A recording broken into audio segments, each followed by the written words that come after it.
গোলপাতার ছাউনির বেড়া, টিন শেডের একটি পুরাতন বাড়ির সামনে এসে নিলয় দাঁড়ালো। কাঁধে একটি ব্যাগটা ঠিকভাবে ধরে ভাবতে থাকে, ভিতরে ঢুকবো নাকি ঢুকবো না। বেশ কিছু সময় পর নিলয় পাতার গেট ফাঁকা করে ভিতরে প্রবেশ করলো। বুকটা কেমন কেঁপে উঠল তার। সেই পুরনো স্মৃতি, যেটা মনে করতেই বুকের ভিতরটা হু হু করে ওঠে। চিরচেনা উঠান। 5 বছর আগে বাড়ি ছেড়েছিল নিলয়। আজকে ঠিক 5 বছর পর নিলয় বাড়িতে এসেছে। এর ভিতরে নিলয়ের সাথে পরিবার কোনো প্রকার যোগাযোগ রাখেনি। নিলয় তার পরিচিত উঠান, খেলার জায়গা দেখতে থাকে। হঠাৎ চিকন কণ্ঠে একটা মেয়ে বলে উঠল, কে আপনি? মা, দেখো কে এসেছে, একদম বাবার মতো দেখতে, তোমার মতো চোখ। নিলয় ভাইয়া নাকি? নিলয় ঘুরে তাকায়। বারান্দার খুঁটি ধরে দাঁড়িয়ে আছে একটি মেয়ে। মেয়েটা নিলয়ের বড্ড আদরের। তার নাম নীলা। নীলা হলো নিলয়ের আদরের ছোট্ট বোন। নীলার বয়স যখন 15, তখন নিলয়ের বয়স 20 বছর ছিল। নিলয়কে তখন বাড়ি থেকে বের করে দেয় তার বাবা ফারজুক সাহেব। নীলার কথা শুনে হেনা বেগম দৌড়ে আসে। পিছনে ফারজুক সাহেবও আসলেন। হ্যাঁ, নিলয় এসেছে। হেনা নিলয়কে দেখে নিজেকে সামলে রাখতে পারে না, দৌড়ে নিলয়ের কাছে চলে আসে। নিলয়কে যখনই জড়িয়ে ধরতে যাবে, তখনই ফারজুক সাহেব বলল, হেনা, তুমি কি আগের কথা ভুলে গেছো? তোমার ওই কুলাঙ্গার বদমাইশ আর বেয়াদব ছেলে কেন এসেছে এখানে? আমার কসম ছিল ওই ছেলেকে তুমি স্পর্শ করবে না। তুমি কাছে কেন গেছো? নিলয় তার মাকে ছুতে গিয়েও থেমে যায়। হেনাও থেমে যায়। নিলয় চুপচাপ মাথা নিচু করে নিল। ফারজুক সাহেব থামলেন না। নিলয়ের দিকে বিস্ফোরক মন্তব্য ছুড়ে দেয়। তুমি জিজ্ঞাসা করো ওর মতো বেয়াদব বদমাইশ কুলাঙ্গার ছেলে কেন আমার বাড়িতে এসেছে। ও কি ভুলে গিয়েছে ওর জন্য এ বাড়ির দরজা সবসময় বন্ধ? বেরিয়ে যেতে বলো ওকে। ওর মুখ আমি দেখতে চাই না। কেন এসেছে সে এখানে? দূর করে দাও। জানোয়ার শেয়াল কুকুরের মতো কোনো জায়গা নেই এই বাড়িতে। নিলয়ের বাবা, তুমি কি একটু থামবে? কত বছর পর ছেলেটা বাড়িতে এসেছে, আর তুমি এত বছরেও কিছু ঘুরতে পারলে না? এই, তোমাকে কতবার বলবো আমাকে কখনো নিলয়ের বাবা ডাকবে না। আমার একটা মাত্রই সন্তান, আর সে হলো নীলা। নিলয় নামের কোনো সন্তান আমার নেই। ওটা হয়তো কোনো চারদ সন্তান হতে পারে। দয়া করে তুমি চুপ করবে? তোমার পায়ে পড়ি, এসব কথা বলো না। আমি আর সহ্য করতে পারছি না। মা, ওনাকে বলে দেন আমি এখানে থাকতে আসিনি। আমি এসেছি তোমার আর নীলাকে দেখতে। কয়েকদিনের ভিতরে আমি চলে যাব এখান থেকে। আরে কয়েকদিন কেন? এক্ষুনি বের হয়ে যা শুয়োরের বাচ্চা। তোর মুখও দেখতে ইচ্ছে করে না। তোর জন্য আমার মান সম্মান সব নষ্ট হয়েছে।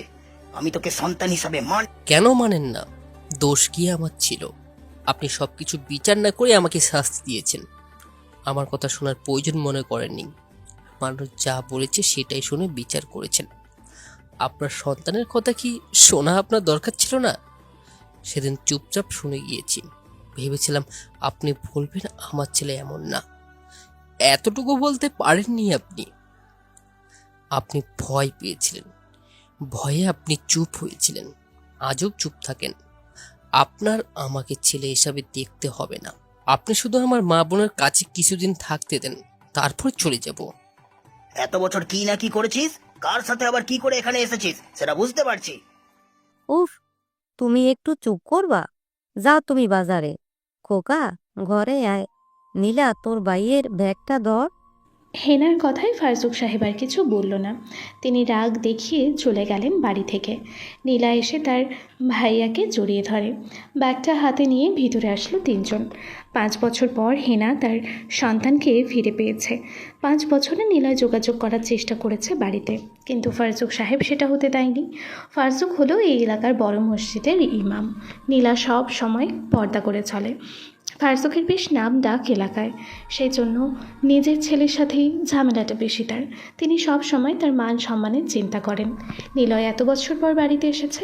তার মা বোন তাকে পেয়ে কত খুশি। হঠাৎ দরজায় কড়া নাড়ার শব্দ। বাইরে থেকে একটা মেয়ে চিৎকার করে বলে, হেনা কাকি, দরজাটা খোলো। মা তোমাদের কালকে যেতে বলেছে, পিঠে পাঠিয়েছে। কই তুমি? নীলা, দরজা খোল। কণ্ঠটা বেশ পরিচিত মনে হলো নিলয়ের। এটা যেন রাহির কণ্ঠ। নিলয় তার মায়ের দিকে তাকায়। তার মা বুঝতে পারে নিলয় কি জানতে চাইছে। হেনা বলে, ফাহি ওটা, রাহির ছোট বোন। নীলার সাথেই পড়ে। রাহি ওর শ্বশুর বাড়িতে। এখানে তেমন আসে না, একটা বাচ্চাও আছে। তোর বাবা সবার সাথেই ভালো সম্পর্ক রাখে, কেবল তোর সাথে ছাড়া।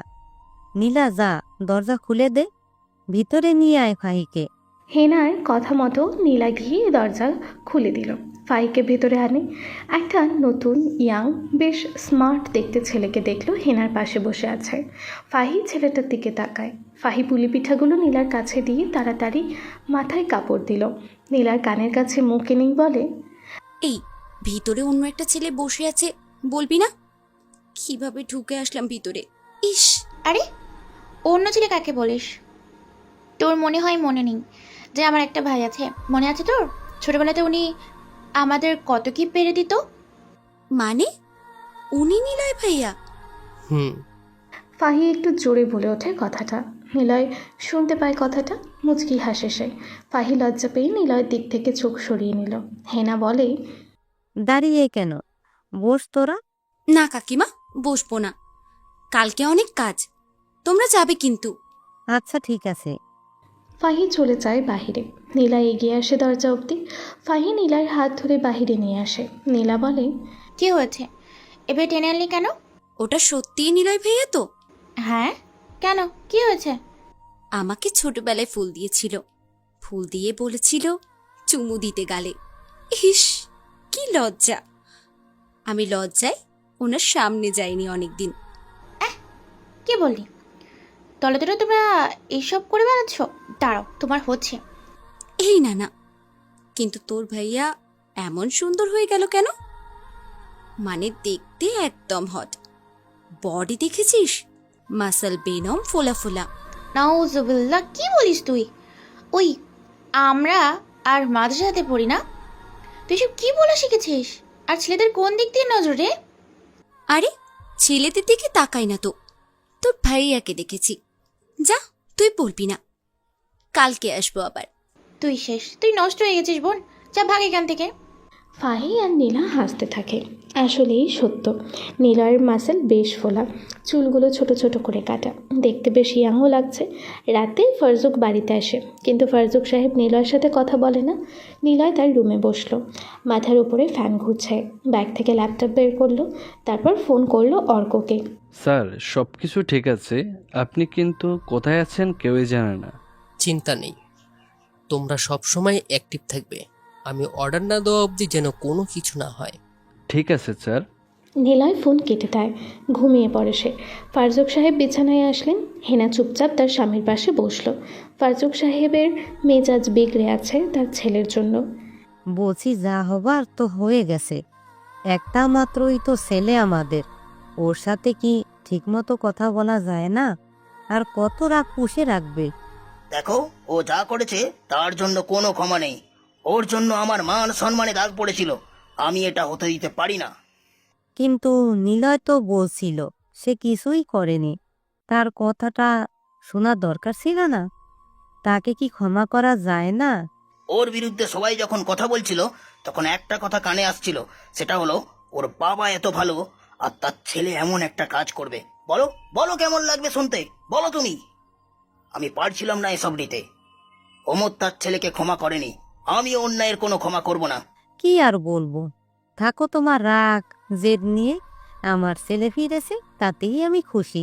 তাকে চলে যেতে বলো, নাহলে আমি থাকবো না, এই বলে দিলাম আমি তোমায়। কি হয়েছে রাশেদের? ঘুমাও তো। হেনার কথা শুনে ফারজুক আর কিছুই বলল না, সে ঘুমিয়ে পড়ে। সকাল হয়, নিলয় বাড়ি থেকে বের হয়েছে। তার একটা কাছের বন্ধু ছিল, নাম শিহাব। নিলয় তাকে খুঁজে বের করে। শিহাব নিলয়কে দেখে অনেক খুশি হয়। দুজনে বাড়ির দিকেই ফিরছিল, এমন সময় ফারজুক সামনে পড়ে। নিলয় তার বাবাকে দেখে পাত্তা না দিয়ে বাড়িতে ঢোকে। ফারজুকও কিছু বলে না। বাড়িতে ঢুকতেই দেখতে পায় ফাহি আর নীলা বসে আছে। ফাহি নিলয়ের দিকে তাকায়, নিলয়ও তাকালো। ফাহি উঠে ভিতরে চলে যাবে, এমন সময় নিলয় ডাক দেয় তাকে। এই তুমি ফাই না? ফাহি হঠাৎ চমকে ওঠে, কারণ নিলয় তাকে তুমি করে বলেছে। নীলাও অবাক, তবে সে ফাহির দিকে তাকিয়ে মুচকি হাসছে।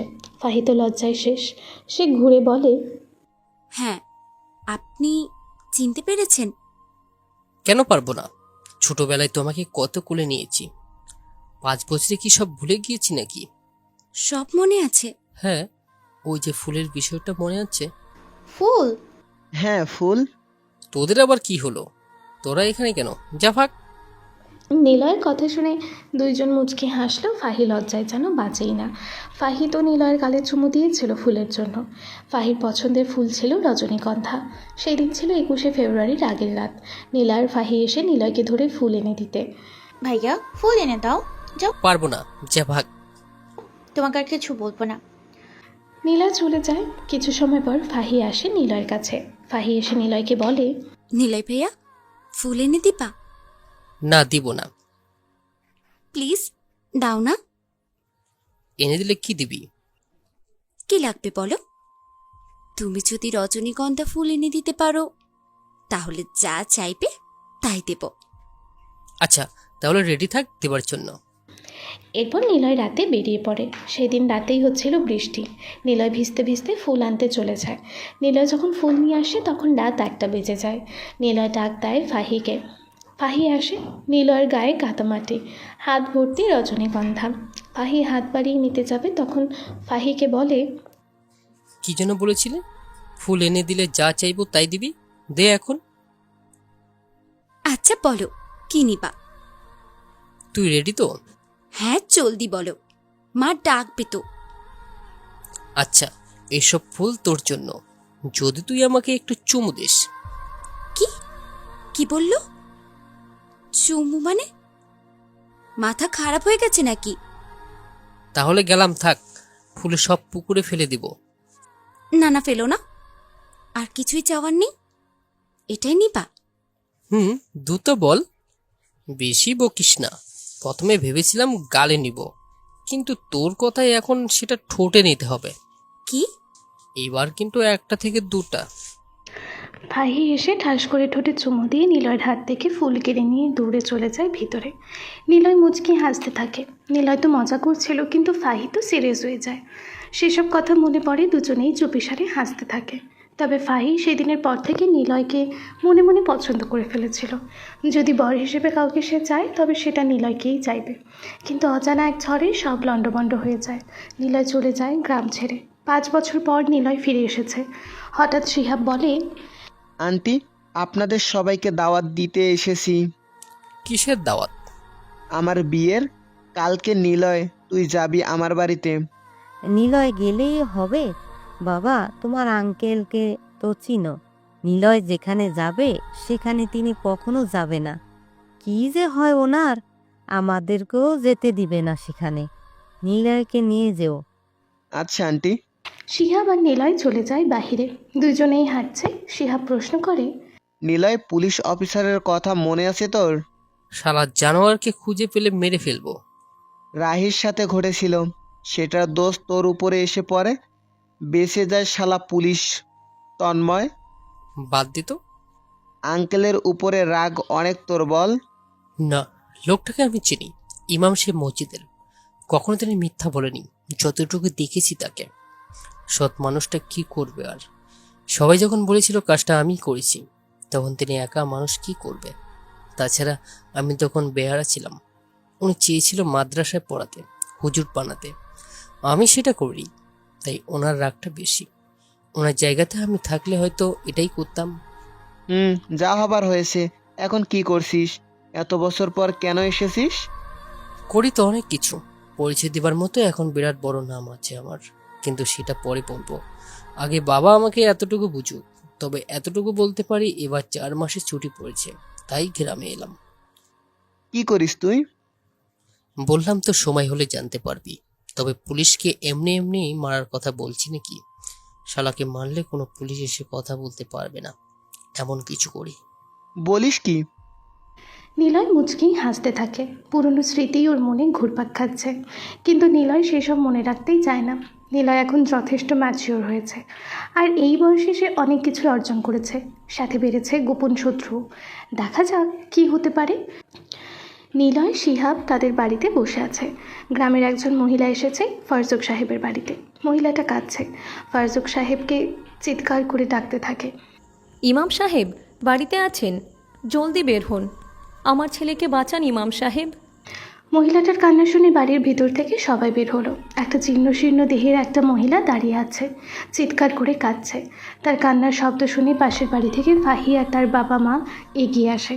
ফারজুক সাহেব আসরের নামাজ পড়ে মাত্র বাড়িতে এসেছে, আর তখনই এমন কান্নার শব্দ শুনতে পায়। কি হয়েছে রাশেদের মা? তুমি এভাবে কাঁদছো কেন? সব ঠিক আছে? ইমাম সাহেব, কিছুই ঠিক নেই। আমি রাশেদকে বলেছিলাম চেয়ারম্যানের কোনো কাজে তুই যাস না। পোলাডা আমার চেয়ারম্যানের কাজে গিয়েছিল। চেয়ারম্যান ওর ভ্যানে কি সব মাল টেনেছে। এখন পুলিশ অফিসার তন্ময় আছে, সে আমার পোলাডারে ধইরা অনেক মারছে, থানাতে নিয়ে গেছে। আমি গেছিলাম, আমাকে অনেক গালিগালাজ করেছে। আমার কাছে 2 লাখ টাকা চাইছে। আমার একটা ছেলে, বাবা নেই ওর। আপনার সহযোগিতায় ওর একটা ভ্যান কিনে দিয়েছিলাম, সেই ভ্যানে করেই চেয়ারম্যানের কাজ করত। আজকে আমার ছেলে থানায়, সে কিছু জানে না ভাই, আমার ছেলেকে বাঁচান। কি বলেন আপা? রাশেদ তো বাচ্চা, এখনো 20 বছরও হয়নি, আমাদের নীলার থেকেও ছোট। কতটুকু বাচ্চাকে পুলিশ ধরেছে? ভালো ছেলে, সে এমন করবে না। মনে হচ্ছে পুলিশ আর চেয়ারম্যানের একটা কানেকশন আছে। নিলয়ের বাবা, তুমি যাও না, তোমার তো মানুষের সাথে ওঠা বসা আছে, দেখো না কিছু করতে পারো কি? আমার ছেলের গা থেকে রক্ত পড়ছে ভাই, আমার ছেলে মরে যাবে। ও মরলে আমি কিভাবে থাকব? নুন আনে পান্তা ফুরাই, 2 লাখ টাকা কই পাবো আমি? আচ্ছা রাশেদের মা, তুমি চিন্তা করো না, ভাইয়া যাচ্ছে, হেনাপা ওনাকে একটু পানি দাও। আসো ভাবি, ভিতরে আসো। ওই নীলা, পানি আনতো। ফারজুক সাহেব বাড়ি থেকে বের হয়। হিনা আর বিথি বেগম একসাথে রাশেদের মাকে ধরে বারান্দায় বসালো। ফাহি আর নীলা পানি এনে দেয় তাকে। ছেলের জন্য কাঁদতে কাঁদতে পানিটুকু খেতে পারল না। নিলয় আর শিহাব দূরে দাঁড়ানো। ফাহির বাবা তাকিয়ে আছে নিলয়ের দিকে। ওনার নাম আরশাদ। আরশাদ নিলয়ের দিকে তাকিয়ে থাকে। 5 বছর পর নিলয় বাড়িতে ফিরেছে, অথচ তাদের সাথে দেখা করেনি। দেখা করবেই বা কী করে? সব কিছু তো আর আগের মতো নেই। আরশাদ থানার ওসি তন্ময়ের কথা চিন্তা করেই জোরে একটা শ্বাস নিল। তিনিও বেরিয়ে যান, ফারজুক সাহেবের পিছনে ছুটতে থাকেন। নিলয় শিহাবকে প্রশ্ন করে, ঘটনা কী রে? আর বলিস না রে, চেয়ারম্যান হারুন মিয়া বড্ড বেয়ারা হয়েছে। তুই যখন ছিলি তখন তার বাবা চেয়ারম্যান ছিল, বাবা মরার পর চেয়ারম্যান অন্য একজন হয়েছিল। তোর বাবাকে সবাই বলেছিল মেম্বারে দাঁড়াতে, কিন্তু তোর বাবা কখনো এসবে যায়নি। তখন কাশেম চেয়ারম্যান হয়, কিন্তু যেদিন ভোটে পাশ করে সেই রাতেই কাশেম খুন হয়। গ্রামের সবাই জানে কাশেম খুন কেন হয়েছিল আর কে করেছিল। খুনটা করেছিল হারুন। হারুনের থেকে 10,000 ভোট বেশি পেয়েছিল কাশেম। ভোটের হারার কষ্ট আর ক্ষমতার লোভে হারুন কাশেমকে মেরে পুকুরের পানি লাশ বস্তায় ভরে ফেলে দেয়। পুলিশ আসে, তন্ময় ছিল ওসি। সে হারুনের থেকে টাকা খেয়ে সব কিছু ধামাচাপা দেয়। কাশেমের ছোট ভাইকে ফাঁসিয়ে দেয়, মামলা দেয় জমির জন্য। ভাই ভাইকে খুন করেছে, অথচ হারুন বেঁচে যায়। পরে সেই ক্ষমতা আসে, তারপর এলাকার সবাইকে জ্বালিয়ে মারছে। নেশা করার জন্য বিভিন্ন জিনিস কিনে আনে, যারে পায় তারে দিয়ে সেটা আনে। মনে হয় রাশেদকে দিয়ে ওর মাল আনিয়েছে, আর পুলিশ হাবিলদার তো রাশেদকে ধরেছে। এতক্ষণে দেখবি মাল ঠিকই হারুনের কাছে পৌঁছে গেছে, কিন্তু মাল যে আনছে সে থানাতে মার খাচ্ছে। ফাঁসলে ফাঁসবে রাশেদ। রাশেদকে? চিনলি না? তোর মনে নেই? ওই যে তুই যেদিন ঢাকা থেকে চলে যাচ্ছিলি, সেদিন তোর বাবাকে তোর হয়ে বোঝাচ্ছিল। তোদের জমিতে যে কাজ করতো রহিম চাচার ছেলে রাশেদ। ও, বুঝতে পেরেছি। এই জন্য নামটা চেনা চেনা লাগছে। পিচ্চি ছেলে, পিছে পিছে ঘুরতো সে সময়। আচ্ছা চল। কোথায়? থানাতে। তোর বাবা গিয়েছে তো, ওখানে গেলে সমস্যা হবে।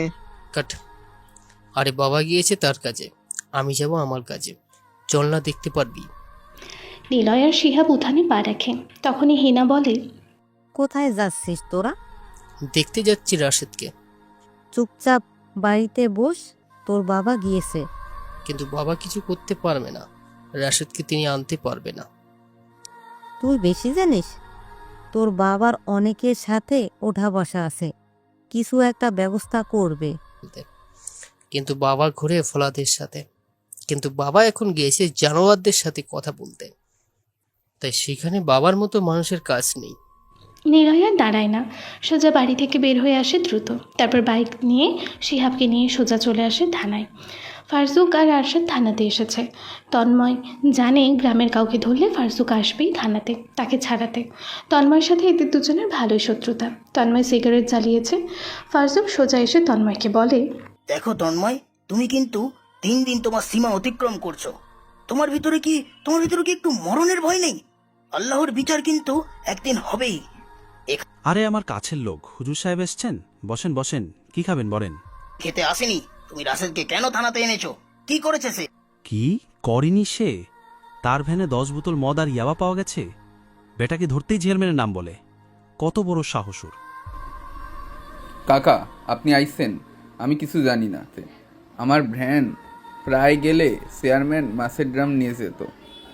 আমি জানি সেসবে মাছ থাকতো, কিন্তু আজকে আমি যখন 3 রাস্তার মোড়ে আসি তখন পুলিশ বাইক নিয়ে এসে আমারে দাঁড়া করায়, তারপর ভ্যানের চাবি কেড়ে নিয়ে আমারে চর দেয়। আমি চর খেয়ে রাস্তায় পড়ি, তারপর আমার মাকে গালি। রাশেদ পুরো কথা শেষ করতেই পারে না। তন্ময় রাশেদকে থামিয়ে বলে, খান কি পোলা, চুপ কর। শালা তুই এত বয়সে মালের ব্যবসা করিস? অফিসার দেখো, তুমি কিন্তু অনেক বেয়াদবি করছো। এর জবাব তোমাকে দিতে হবে বলে গেলাম। জবাব? কিসের জবাব? হ্যাঁ, বেতন তুই দিস। বেশি বকলে মুরব্বি মানব না, সোজা তোদের দুজনকে চালান করে দেব। যা বেরিয়ে যা থানা খেয়ে। থানা কি তোর বাপের? হ্যাঁ, যারে ধরবো তোর কথাতে ছাড়বো? মেরে তোকেও হাত পা ভেঙে দেবো বেটা হুজুর। কর হারামিরা, বেরিয়ে যা থানা থেকে। এরপর কখনো যদি থানাতে আসিস তোদের কপালে দুঃখ আছে বলে দিলাম। ও, তাহলে তুমি অন্যায় কাজ করবে আর সেটার ফল পাবে না? রাশেদকে ছাড়বে না, তাই তো? আরে শালা। তন্ময় কথাটা বলে ফারজুকের পাঞ্জাবির কলার টেনে ধরে। ফারজুকের মাথা থেকে টুপি পড়ে যায়। ফারজুক তন্ময় দিকে তাকিয়ে থাকে। তন্ময় কলার টেনে ধরে হ্যাঁচকা টান দিয়ে ফারজুকের গালে চড় দেয়। ফারজুক মাথা নিচু করে নিল। আরশাদ নিচ থেকে টুপি তুলতে যায়। তন্ময় আবারও গালি দিয়ে বলে, টুপি ওখানে থাকবে। রাশেদ আর টুপি নিয়ে 5 লাখ টাকা লাগবে। যা ভাগ এখান থেকে। তোকে আল্লাহ। ফারজুককে টেনে নিয়ে আসে থানা থেকে আরশাদ। কি করবে বুঝতে পারছে না। কিছু মানুষদেরকে কল করেছে, কিন্তু হারুনের কথা শুনে তারা কিছু করতে পারবে না জানায়, কারণ সবাই হারুনের জন্য ঝামেলাতে জড়াতে চায় না। গ্রামের মেম্বারকেও কল দিয়েছে ফারজুক, কিন্তু কিছুতেই কাজ হয় না। মাগরিবের সময় হয়ে এসেছে, উনি বাড়িতে চলে যান। নিলয় আর শিহাব এতক্ষণে সব দেখেছে বাইরে থেকে। শিহাব বলে, নিলয় বাড়িতে চল। দেখলি না তন্ময় কেমন ব্যবহার করেছে তোর বাবার সাথে? ও অনেক খারাপ নিলয়। আমার কথা শোন, চল আমরা চলে যাই, নয়তো ভালোভাবে কথা বলে দেখি কি বলে। কথা বলবি? আচ্ছা চল দেখি কি কথা বলিস। নিলয়ের তাচ্ছিল্যের কথা শুনে শিহাব ঘাবড়ে যায়। সে ভয় পেয়েছে। কি হতে যাচ্ছে শিহাব এখনও বুঝতেই পারছে না। শিহাব বড় একটি ঢোক গিলল। শিহাব আগে ভিতরে প্রবেশ করে, পিছনে নিলয়। তন্ময় নিলয়কে দেখে অবাক হয়। নিলয়কে সে চেনে ভালো করে। নিলয় তন্ময়কে ভালো করে জানে। নিলয়কে দেখেই তন্ময় বলে, আসেন আসেন, বসেন বস। হুজুরের ছেলে মিস্টার লম্পট, চরিত্রহীন, খারাপ ছেলে আজ এত বছর পর এখানে? কি ব্যাপার? বাবার সম্মান ফেরত নিতে আসছি নাকি? তোর নিজেরই তো কোনো সম্মান নেই, তুই আবার কার সম্মানের জন্য আসলি? নিলয় কিছু না বলে মুচকি হেসে চেয়ারে বসল। শিহাব কি বলবে ভেবেই পাচ্ছে না, কারণ সেও এই বিষয়ে ওপরে বেশ ভালো করেই জানে। নিলয় চুপচাপ রাশেদের দিকে তাকিয়ে আছে। শিহাব বলে, তন্ময় ভাই, আমরা এসেছিলাম রাশেদকে সারানোর জন্য। বেচারার বাপ নেই, মায়ের সাথে থাকে, সেই বয়সে সংসার চালায়। যদি ওকে ছেড়ে দিতে। মদ আর ইয়াবা নিয়ে যাচ্ছিল, বেটাকে ধরেছি রাস্তাতেই। নিলয় ভাই, তুমি বাড়িতে আসছো? ভাই, আমাকে নিয়ে চলো। আমি কিছুই জানতাম না, আমাকে মেরে স্বীকার করিয়েছে। আমি যেন চেয়ারম্যানের নামে কিছু না বলি। শুয়োরের বাচ্চা, চুপ কর। বেশি কথা বললে এবার তোকে মেরে ফেলবো, বুঝেছিস তো? চুপচাপ বসে থাকবি। বল, তোরা যেন কি বলছিস?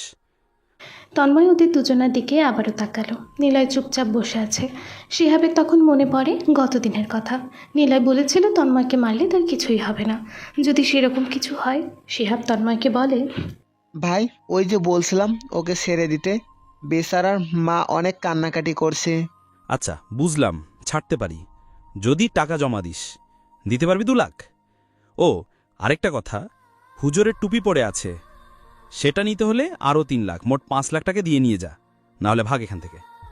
এত টাকা? রাশেদ তো চেয়ারম্যানের হয়ে কাজ করতো, তাহলে এমন কেন করছো? ছেড়ে দাও, বেচারাকে ধরে কি লাভ হবে? বেশি বকিস না তো, এখান থেকে ভাগ, কাজ আছে আমার। টাকা দেব। শিহাব চমকায়। ফারজুকের জমির পরিমাণ মাত্র 5 বিঘা, আর নিলয় টাকা দেবে? ফারজুকের কাছে তো টাকা নেই, তাহলে নিলয় টাকা কোথায় পাবে? শিহাব নিলয়ের হাত ধরে। নিলয় বলে, মানুষ জান্নাতে যাওয়ার জন্য ভালো কাজ করে, মানুষ বুঝতে পারার থেকে লোভী হয়। ভালো কাজের ফল স্বরূপ জান্নাত গিফট পায়, কিন্তু তোর জন্য আখিরিত নয়, তোর জন্য দুনিয়া নরক হবে। নিলয় কথাগুলো বলে পকেট থেকে একটা চেক বই বের করে, তারপর চেকে টাকার অঙ্ক বসিয়ে সাইন করে দেয়। চেক পেপার তন্ময়ের দিকে বাড়িয়ে দিয়ে বলে, নে, এখানে 5 কোটি টাকা আছে। গুড, যা রাশেদকে নিয়ে যা, আর সাথে টুপিটাও নিয়ে যা, তোর হুজুর বাবার মাথায় পরিয়ে দিস। তুই টাকা চেয়েছিস, পেয়েছিস। হ্যাঁ, হিসাব ক্লিয়ার। সেন্ট্রি, রাশেদকে ছেড়ে দাও। শিয়াব, রাশেদকে নিয়ে গাড়িতে তুলে আয়। আর তন্ময়ের হিসাব তো এখনো ক্লিয়ার হয়নি। হয়নি মানে? যা চেয়েছি পেয়েছিও, আর কি লাগবে? তুই আমার বাবার পাঞ্জাবি কলার ধরেছিলি, থানার পুলিশরা দাঁড়িয়ে দেখছিল, তার গালে চড় মেরেছিলি, তার মাথা থেকে টুপি পড়ে গিয়েছিল, তুই সেটা পা দিয়ে সরিয়েছিস, কাউকে তুলতে দিসনি। আমার বাবা কেবল গোসল ও ঘুমানোর সময় মাথা থেকে টুপি খুলে, আর তুই আজকে থেকে টুপি ছাড়া বের করেছিস, তাকে অপমান করেছিস। সেসব ফেরত দে, সেসবের হিসাব এখনো বাকি। তন্ময় টেবিলের উপর বসা ছিল। শিহাব এতক্ষণে রাশেদকে রেখে আবারও চলে এসেছে ভিতরে। নিলয়ের কথা শুনে তন্ময় বসা থেকে উঠে দাঁড়ায়। রাগ জমা হয় তার। সে বলে, আরে ভাই দেখ, অনেক বছর তোকে দেখিনি, ভাল লাগছিল। এখন তুই যা, বাচ্চাদের মতো জিদ ধরিস কেন? অসব নিয়ে তোর ভাবতে হবে না। শোন, তোকে যেটা বলছি সেটা করবি। একটা গাড়িতে পুলিশ সহ যাবি আমাদের বাড়িতে, তারপর আমার বাবাকে ভদ্রভাবে ডাকবি, তিনি সামনে আসবে, টুপিটা তোর পুলিশ ইউনিফর্মের সাথে মুছে নিয়ে সেটাকে চুমু দিয়ে আমার বাবার মাথায় টুপি পরিয়ে দিবি। এরপর ওনার হাতে চুমু দিয়ে বলবি, আমার ভুল হয়েছে, আমাকে মাফ করে দেন। আপনি যা বলবেন তাই হবে। যা তন্ময়, আমি থানাতে আছি। নিলয়ের কথা শুনে তন্ময় কিছু সময় নিলয়ের মুখের দিকে তাকিয়ে থাকে। তারপর হো হো করে জোরে জোরে হেসে উঠল তন্ময়। শিহাব ভয় পাচ্ছে, কারণ নিলয়কে এখন সে না চিনলেও তন্ময়কে ঠিকই সে ভালো করেই জানে কতটা খারাপ। শেষ কিনা তন্ময় আবারও নিলয়ের উপরে কিছু না করে বসে, আবারও নিলয়কে চলে যেতে যেন না হয়। তন্ময় হাসি থামায়, নিলয়ের দিকে এগিয়ে আসে, নিলয়ের গালে হাত দিয়ে চেপে ধরে বলে, ফারজুক আর আরশাদ বাড়িতে এসেছে। চোখে মুখে পানি নিয়ে এসেছে দুজন। ফারজুক নতুন টুপি কিনে মাথায় পরে বাড়িতে প্রবেশ করে। আরশাদকে বলেছে থানায় যা হয়েছে সেটা যেন বাড়ির কেউ না জানে। ফারজুক প্রবেশ করতেই রাশেদের মা দৌড়ে এসেছে। ভাই, আমার ছেলে কোথায়? রাশেদ, ও তো আসলে মানে ওর চিন্তা নেই, রসেদ ঠিকঠাক আছে। কিন্তু রাশেদ কোথায়? থানা থেকে ওকে ছাড়েনি? হ্যাঁ, রাশেদ চলে আসবে বলে। চিন্তা করো না তোমরা, এসব বাদ দাও। আচ্ছা, ভিতরে আসো। 1 মিনিট, তোমার মাথার টুপি নতুন লাগছে না? আমি তো কেসে দিই, একটা সুতাও বের হয়ে থাকে না, আজকে সুতা বের হয়ে আছে। একই রং, তবে অন্যরকম লাগছে যে। তোমার পুরনো টুপি কোথায়? আর বলো না, বাতাসে পড়ে গেছে, পানিতে পড়েছিল, তাই নতুন টুপি কিনে এনেছি। থানার সামনে পানি জমা ছিল। ও আচ্ছা, তা তোমার বাম গাল লাল হয়ে আছে কেন? তুমি কিন্তু মিথ্যে বলছো আমাকে। তুমি তো মিথ্যা বলো না, তাহলে কি হয়েছে বলো? হেনার প্রশ্নে ফারজুক চুপ হয়ে যায়, কি বলবে বুঝতে পারে না। তারপর নিলয়ের কথা শুনে তন্ময় জোরে জোরে হাসতে থাকে। হাসতে হাসতে নিলয়ের কাছে আসে সে। তারপর নিলয়ের ঘাল টিপে ধরে নিলয়ের দিকে রাগী দৃষ্টিতে চেয়ে বলে, গাঞ্জা কে খেয়েছে, তুই নাকি আমি? নেশা কেটে গেলে থানা থেকে সোজা বাড়িতে যাবি, বুঝলি? তোর কোন দিক দিয়ে মনে হলো আমি তোর বাপের সামনে যাব? যা ভাগ, শালা জারস কোথাকার। নিলয় তন্ময়ের হাত ধরে, তন্ময়ের হাত ছাড়িয়ে নেয়। তারপর জোরে একটা শ্বাস নিয়ে নিজেকে শান্ত করেই বলল, দেখ, ভদ্র মানুষের সাথে ভদ্রতা দেখাতে হয়, আর যে কুকুর তাকে মুগুর দিয়ে শান্ত করতে হয়। যা, ভদ্রভাবে তার কাছে গিয়ে মাপ চাইবি, তার সম্মান ফিরিয়ে দিবি। সিদ্ধান্ত তোর, বাকি কাজটুকু তোর। শালা কুত্তার বাচ্চা, বেরো থানা থেকে। আর যদি বেশি পাকনামি করিস তোকে থানার ভেতরে ঢুকিয়ে দেবো, যা বলছি। নিলয়কে বসা থেকে টেনে তোলে তন্ময়। তারপর নিলয়কে জোরে একটা ধাক্কা দেয়। নিলয় ঘুরে দ্রুত এসে তন্ময়ের কোমরে বেল্ট থেকে পিস্তলের বক্স হতে পিস্তল বের করে সেটা সেট করে ট্রিগারে আঙুল দিয়ে সোজা তন্ময়ের মুখের ভেতর ধরল। থানার পুলিশ দৌড়ে নিলয়ের পেছনে এসে দাঁড়ায়। শিহাব ভয়ে চোখ দুটো বড় বড় করে নিয়েছে। তন্ময়ের গা কাঁপছে। নিলয় গম্ভীর গলায় বলে, শুয়োরের বাচ্চা, তোকে তোর থানায় তোকে মেরে তোর টেবিলের উপরে ফেলে রাখবো। তোর পোষা যে পুলিশ নামের কুত্তা আছে, ওরা আমার কিছু শিখতে পারবে না। তোকে মারতো আমার 1 মিনিটও সময় লাগবে না। তুই কিন্তু অনেক বড় ভুল করলি। নিলয় গালের ভিতর থেকে পিস্তলটা বের করতেই তন্ময় কথাটা বলল, কিন্তু তন্ময় পুরো কথাটা শেষ করতে পারে না। তখনই ওর টেবিলে থাকা মোবাইলটি বেজে উঠল। নিলয় পিস্তলটা হাতের মধ্যে ধরে তন্ময়কে বলে, তোর ফোন বাজছে, ফোনটা রিসিভ কর। দেখ, তোর বাপ ফোন করেছে। শোন, তোকে কসম করে বলছি, তোর চাকরি না থাকলে তোকে এখানে মেরে রেখে দিব। তাকিয়ে আছিস কেন? ফোন রিসিভ কর। নিলয় কথাটা বলে তন্ময়ের গালে কষে দুটো চড় দেয়। পুলিশগুলো চুপচাপ দাঁড়িয়ে দেখছে। তন্ময় রিসিভ করে ফোন। এমপি ফোন করেছে। তন্ময় রিসিভ করতেই উপাস থেকে বলেন, আমি এমপি বলছি। শুনলাম তোমার ওখানে নিলয় স্যার গেছে। নিলয় স্যার যা বলবে তাই চুপচাপ পালন করো, যদি চাকরি আর জীবন দুটোই বাঁচাতে চাও। কিন্তু স্যার, নিলয়, তুমি এখনও তাকে চেনো না, তাই চুপচাপ যা বলবে সেটাই পালন করো। না হলে তোমার মৃত্যুর জন্য আমরা দায়ী থাকবো না। বাড়িতে জানিয়ে দিও তোমার লাশ কোথায় দাফন করবে। কথাগুলো বলে এমপি ফোন কেটে দেয়। থানায় থাকা বাকি পুলিশগুলো তখন নিলয়ের দিকে এগিয়ে আসতে থাকে। তখন তন্ময় সবাইকে থামিয়ে দেয়। তারপর বলে, এমপি যেহেতু আপনাকে স্যার বলেছে, নিশ্চয়ই পিছনে বড় কিছু আছে।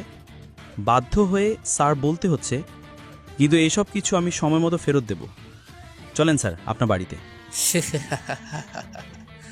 সময় তোর জন্য পারফেক্ট হবে না, সেটা নির্ধারণ করেছে ভাগ্যের উপর। তুই যা বাড়িতে। আর তুই কেন বাড়িতে গিয়েছিস, কে পাঠিয়েছিস, সেসব যেন আমার বাবা আর বাড়ির কেউ জানতে না পারে। যা এখন। তন্ময় আর দাঁড়ালো না। টুপি নিয়ে দ্রুত থানা থেকে বের হলো। তারপর জিপে চেপে সোজা ফারজুকের বাড়ির দিকে চলে যায়। ফারজুক সাহেব উঠানে বসে আছে। পাশে ওনার বউ আর মেয়ে। হেনা সব কিছু বুঝতে পেরেছে। ফারজুকের সাথে কী হয়েছে সেটা আজ করতে পেরে তিনি বললেন, ঠিক এমনটাই 5 বছর আগে তোমার ছেলের সাথে ঘটেছিল। তুমি সেদিন তন্ময়ের কথা শুনেছিলে। কিছু মানুষের সাক্ষী নিয়ে তুমি তোমার ছেলেকে বাড়ি থেকে বের করে দিয়েছিলে। তার কথা শুনতেও চাওনি তুমি। বাদ দাও না, ভালো লাগছে না। রাশেদের মা, চিন্তা করো না, তোমার ছেলেকে কালকে ছাড়ানোর। ফারজুক কথা শেষ করতে পারে না। দরজা ঠেলে রাশেদ ভিতরে প্রবেশ করে। রাশেদ তার মাকে জোরে ডাক দেয়। রাশেদকে দেখতে পেয়ে রাশেদের মা দৌড়ে আসে তার ছেলের কাছে। ছেলেকে পুলিশ মারছে অনেক। ক্ষততে হাত বুলিয়ে তিনি হাওমাও করে কেঁদে ফেলে। রাশেদ বলে, চিন্তা করিস না মা, আমি ঠিক আছি। ফরজুক কাকা গেছিল। শালা পুলিশ হারামির বাচ্চা কাকাকে অপমান করে, টুপি কেড়ে নেয় মাথা থেকে, চড়ও দেয়। শালা একটা হারামি। টাকাও চেয়েছিলাম অনেক। চুপ কর বাবা, তোকে যে ছেড়েছে এটাই তো অনেক। আমাকে কারাগারে পাঠাতো যদি না নিলয় ভাই না যেত। নিলয় ভাইয়ের কথা মতো তন্ময় আমাকে ছেড়ে দেয়। আর ভয় নেই মা, আমি চেয়ারম্যানের কাজ করব না। চলো মা, বাড়িতে যাই। হ্যাঁ রাশেদ, যা, তোর মাকে নিয়ে বাড়ি যা। পুলিশ মেরেছে, টাকা নিয়ে যা, ডাক্তার দেখাস এখন। হ্যাঁ, টাকা লাগবে না, নিলয় ভাই সব ব্যবস্থা করে দিয়েছে। আমি মাকে নিয়ে বাড়িতে গেলাম। কাকা, আপনাকে ধন্যবাদ, আমার জন্য কত কি সহ্য করলেন। আচ্ছা যা, বাড়িতে যা। রাশেদ তার মাকে নিয়ে চলে যায় সেখান থেকে। শিহাব বলেছিল রাশেদের মা নিলয়দের বাড়িতে আছে। রাশেদ যেন সেখানে যায়। শিহাবের কথা মতো রাশেদ চলে আসে নিলয়দের বাড়িতে। এখন রাশেদ তার মাকে নিয়ে বাড়িতে চলে যায়। কিন্তু ফারজুক, আরশাদ, হেনা সবাই অবাক হয়েছে নিলয়ের কথা শুনে। নিলয় থানাতে কী করতে গেছে? ফারজুক রেগে হেনাকে বলে, তুমি জানতে না তন্ময়ের সাথে নিলয়ের ঝামেলা আছে? তারপরও তুমি কেন নিলয়কে থানার দিকে পাঠালে? আটকাওনি কেন? আমি জানতাম না সে ওখানে যাবে। আশরাত, চল, আবার থানার দিকে যাব। ঝামেলা মনে হচ্ছে শেষ হয়নি। আবার নতুন কোনো ঝামেলাতে আমরা পড়তে চলেছি। ফারজুক আর আরশাদ দুজনেই যখনই বাড়ি থেকে বের হতে যাবে তখনই পুলিশের জিপ এসে থামলো বাড়ির সামনে। জিপ থেকে তন্ময় নেমে দ্রুত ফারজুকের বাড়ির ভেতরে আসে। তন্ময়কে দেখে সবাই উঠে দাঁড়িয়েছে। এই পুলিশ এখানে কেন? নিশ্চয়ই আবার অপমান করতে এসেছে। গ্রামে বাড়ি হওয়াতেই পাড়ার অনেক লোকজন ফারজুকদের বাড়ির ভেতরে এসে জড়ো হয়ে গেছে। আবারও পুলিশও এসেছে এখানে। সব মিলিয়ে ঘটনা বেশ মনোমুগ্ধকর। তন্ময়কে দেখেই ফারজুক বলে, কি ব্যাপার, তুমি এখানে? যা হবার সেটা তো থানাতে হয়েছে, আবার এখানে কি চাও? ইমাম সাহেব, আমার ভুল হয়েছে, আমাকে দয়া করে মাফ করে দেন। আর কখনো আমি আপনার সাথে বেয়াদবি করব না। আপনি আমার গুরুজন, আপনি আমাকে চড় মারেন আর যা ইচ্ছা করেন, তবু আমাকে মাফ করে দেন। আমি বুঝতে পেরেছি আপনার সাথে আমার বেয়াদবি করা ঠিক হয়নি। আপনি মাফ না করলে আমি ভালো থাকতে পারবো না, মানে আমার বিবেকে খারাপ লাগবে। দয়া করে আমাকে মাফ করে দিন। আমি রাশেদকে ছেড়েও দিয়েছি, কোনো টাকাও লাগবে না। আর এই যে আপনার টুপি, দাঁড়ান আমি আমার ইউনিফর্ম দিয়ে মুছে দিচ্ছি ধুলো। নিন ইমাম সাহেব, পড়ুন। তন্ময় কথাগুলো বলতে বলতে ফারজুক সাহেবের হাত ধরে রাখে। ফারজুক হাত ছাড়িয়ে নিতে চায়, কিন্তু তন্ময় ছাড়ে না। এলাকার মানুষজন হাঁ করে দেখছে তন্ময়ের ঘটনা। ফারজুক অবাক হয়। বিষয়টা এখনও তার কাছে হজম হচ্ছে না যে পুলিশ থানার ভেতরে তার সাথে এমন করলো এখনও 2 ঘন্টা হয়নি, আর এরই মধ্যে ওই পুলিশ সোজা বাড়িতে এসে কাতো কাতো গলায় সবার সামনে মাফ চাচ্ছে। ফারজুক কী বলবে বুঝতে পারে না, তবে তন্ময় ওনার হাত ছেড়ে দিচ্ছে না। দেখো, তুমি কি বলছো বুঝতে পারছি না। হঠাৎ কি হলো যে আমার কাছে এসে মাপ চাইছো? প্লিজ ইমাম সাহেব, বুঝুন একটু। আচ্ছা ঠিক আছে, হয়েছে, এবার যাও, বুঝেছি আমি। ধন্যবাদ। কোনো সমস্যা হলে আমাকে জানাবেন। তন্ময় চলে যায় সেখান থেকে। এলাকার মানুষজনও আস্তে আস্তে চলে যায়, কিন্তু এখনও ফারজুক বুঝতে পারে না আসলে এখানে কি ঘটেছে। রাত 9টা বাজে। নিলয় আর শিহাব বাড়ির সামনে আসে। ফাহিকে ওদের বাড়ির ভেতর থেকে বের হতে দেখে। নিলয়ের হাতে বাদাম। ফাহিকে ডাক দেয় সে। ফাহি চমকে ওঠে। এই ফাই, এদিকে আসো। জি বলুন। প্রেম করো তুমি? এই না না, মাদ্রাসাতে পড়ি, কোনো ছেলের ধারের কাছে যাই না আমি। কোনো ছেলেকে ভালো লাগে না? না না, ছেলেদের দিকেও তাকাই না। আমার দিকে তো তাকাও, আমি কি ছেলে না? ফাহি লজ্জা পায়। এই ছেলে তো দেখছি বহুত বজ্জাত হয়েছে। আগে যা ফাজিল ছিল, এখন তা পরিবর্তন হয়নি। মুখের ওপরে লজ্জা দেয়। কি জন্য ডেকেছেন? বাদাম এনেছি, নাও। না, নেব না। কেন? কিছু মিশিয়ে দেনি, পটাবো না। তুমি যে হারে সুন্দরী হচ্ছ, তবে দেখবা অন্য কেউ একদিন তোমাকে কালো জাদু করে ভোগে নিয়ে গেছে। এই, আপনি কিন্তু বেশি কথা বলেন। ফাহি দ্রুত ভিতরে চলে যায়। আড়ালে গিয়ে সে নিলয়ের দিকে উকি মেরে তাকায়। শিহাব বলে, কি শুরু করলি ওর সাথে? জানি না, ওরা খ্যাপাতে ভালো লাগে। ওকে কি পছন্দ করিস? চুপ থাক, চল ভিতরে। নিলয় বাড়ির ভিতরে আসে। নীলা, ফাহি, হিনা, ফারজুক বসে আছে বারান্দায়। নিলয় হিনাকে বলে, মা, শিয়াব আসছে, খেতে দাও তো, অনেক ক্ষুধা লাগছে। নিলয় এদিকে আয়। বলো। তুই কি আজ থানাতে গিয়েছিলি? হ্যাঁ, তোমাকে তো বলেইছিলাম। কি হলো? থানায় যে কি করছিস? কিছু না। তাহলে তোর বাবা গেল রাশেদকে ছাড়াতে। পুলিশ তোর বাবার সাথে খারাপ ব্যবহার করে থানা থেকে বের করে দিয়েছিল, আর তুই যাবার পর রাশেদ চলে আসে কিভাবে? আর বলিও না মা, তন্ময় তো খারাপ। নিজে আকাম করে আমাকে ফাঁসিয়ে বাড়ি ছাড়া করে। তো ওই খারাপ লোকটা কিভাবে কথা শুনবে সেটা আমি জানি। আমার এক বন্ধু পুলিশের বড় পদে চাকরি করে, ওকে ফোন দিলাম, তারপর সব কাজ হয়ে গেছে। তোর বন্ধু বলতে তুই 5 বছর আগে বাড়ি ছেড়ে যাবার পর কি করছিস বা এখন কি করিস? তেমন কিছু না, একটা ব্যাংকের চাকরি করছি, মাসে 20,000 টাকার মতো বেতন হয়। পড়াশোনা নিজে খরচই করছি। তন্ময়ের কি হয়েছে? সে এসে তোর বাবার হাতে পায়ে ধরে মাপ চেয়েছে, কি বলছিস তাকে? আমি কিছু করিনি, তোমরা তাকে জিজ্ঞাসা করো, আমি এসব জানি না। শিহাবকে জিগাও, সে ছিল আমার সাথে। হ্যাঁ আন্টি, আমরা গিয়েছিলাম থানায়, তারপর ভালোভাবে কথা বললাম। পরে একটা ফোন আসে, তারপর সে রাশেদকে ছেড়ে দেয়। আমরা থানা থেকে বের হই, রাশেদকে মেডিসিন কেনার টাকা দেই, এরপর বাজারে ঘুরে এইমাত্র বাড়িতে এলাম। হেনা কথা বলে সেখান থেকে চলে যায়। নিলয় আর শিহাব চলে আসে নিজেদের রুমে। নিলয় জোরে একটা শ্বাস নেয়। নিলয়কে শিহাব বলে, তুই যা বলতে বললি সবটা বললাম, এবার বল তুই কি করিস। আরে বাবা, বললাম তো, সময় হলে জানতে পারবি। তবে এতটুকু চিনে রাখো, কারো ক্ষমতা নেই আমার পরিবারকে আমার সামনে ছোট করবে। দেখ নিলয়, তুই যখন পিস্তল নিয়ে তন্ময়কে হুমকি দিছিলি, তোকে দেখে আমার স্বাভাবিক মনে হয়নি, আমি ভয় পেয়েছিলাম। বাদ দে, চল খাবার খা। নিলয় ঘুম থেকে উঠেছে। শিহাবের বিয়েটা পিছিয়েছে আরও একদিন, এই জন্য আপাতত কাজ নেই। ঘুম থেকে উঠে সে রান্নাঘরের দিকে যাবার জন্য পা বাড়ায়। এমন সময় নীলা আর ফাহির কথা শুনতে পায়।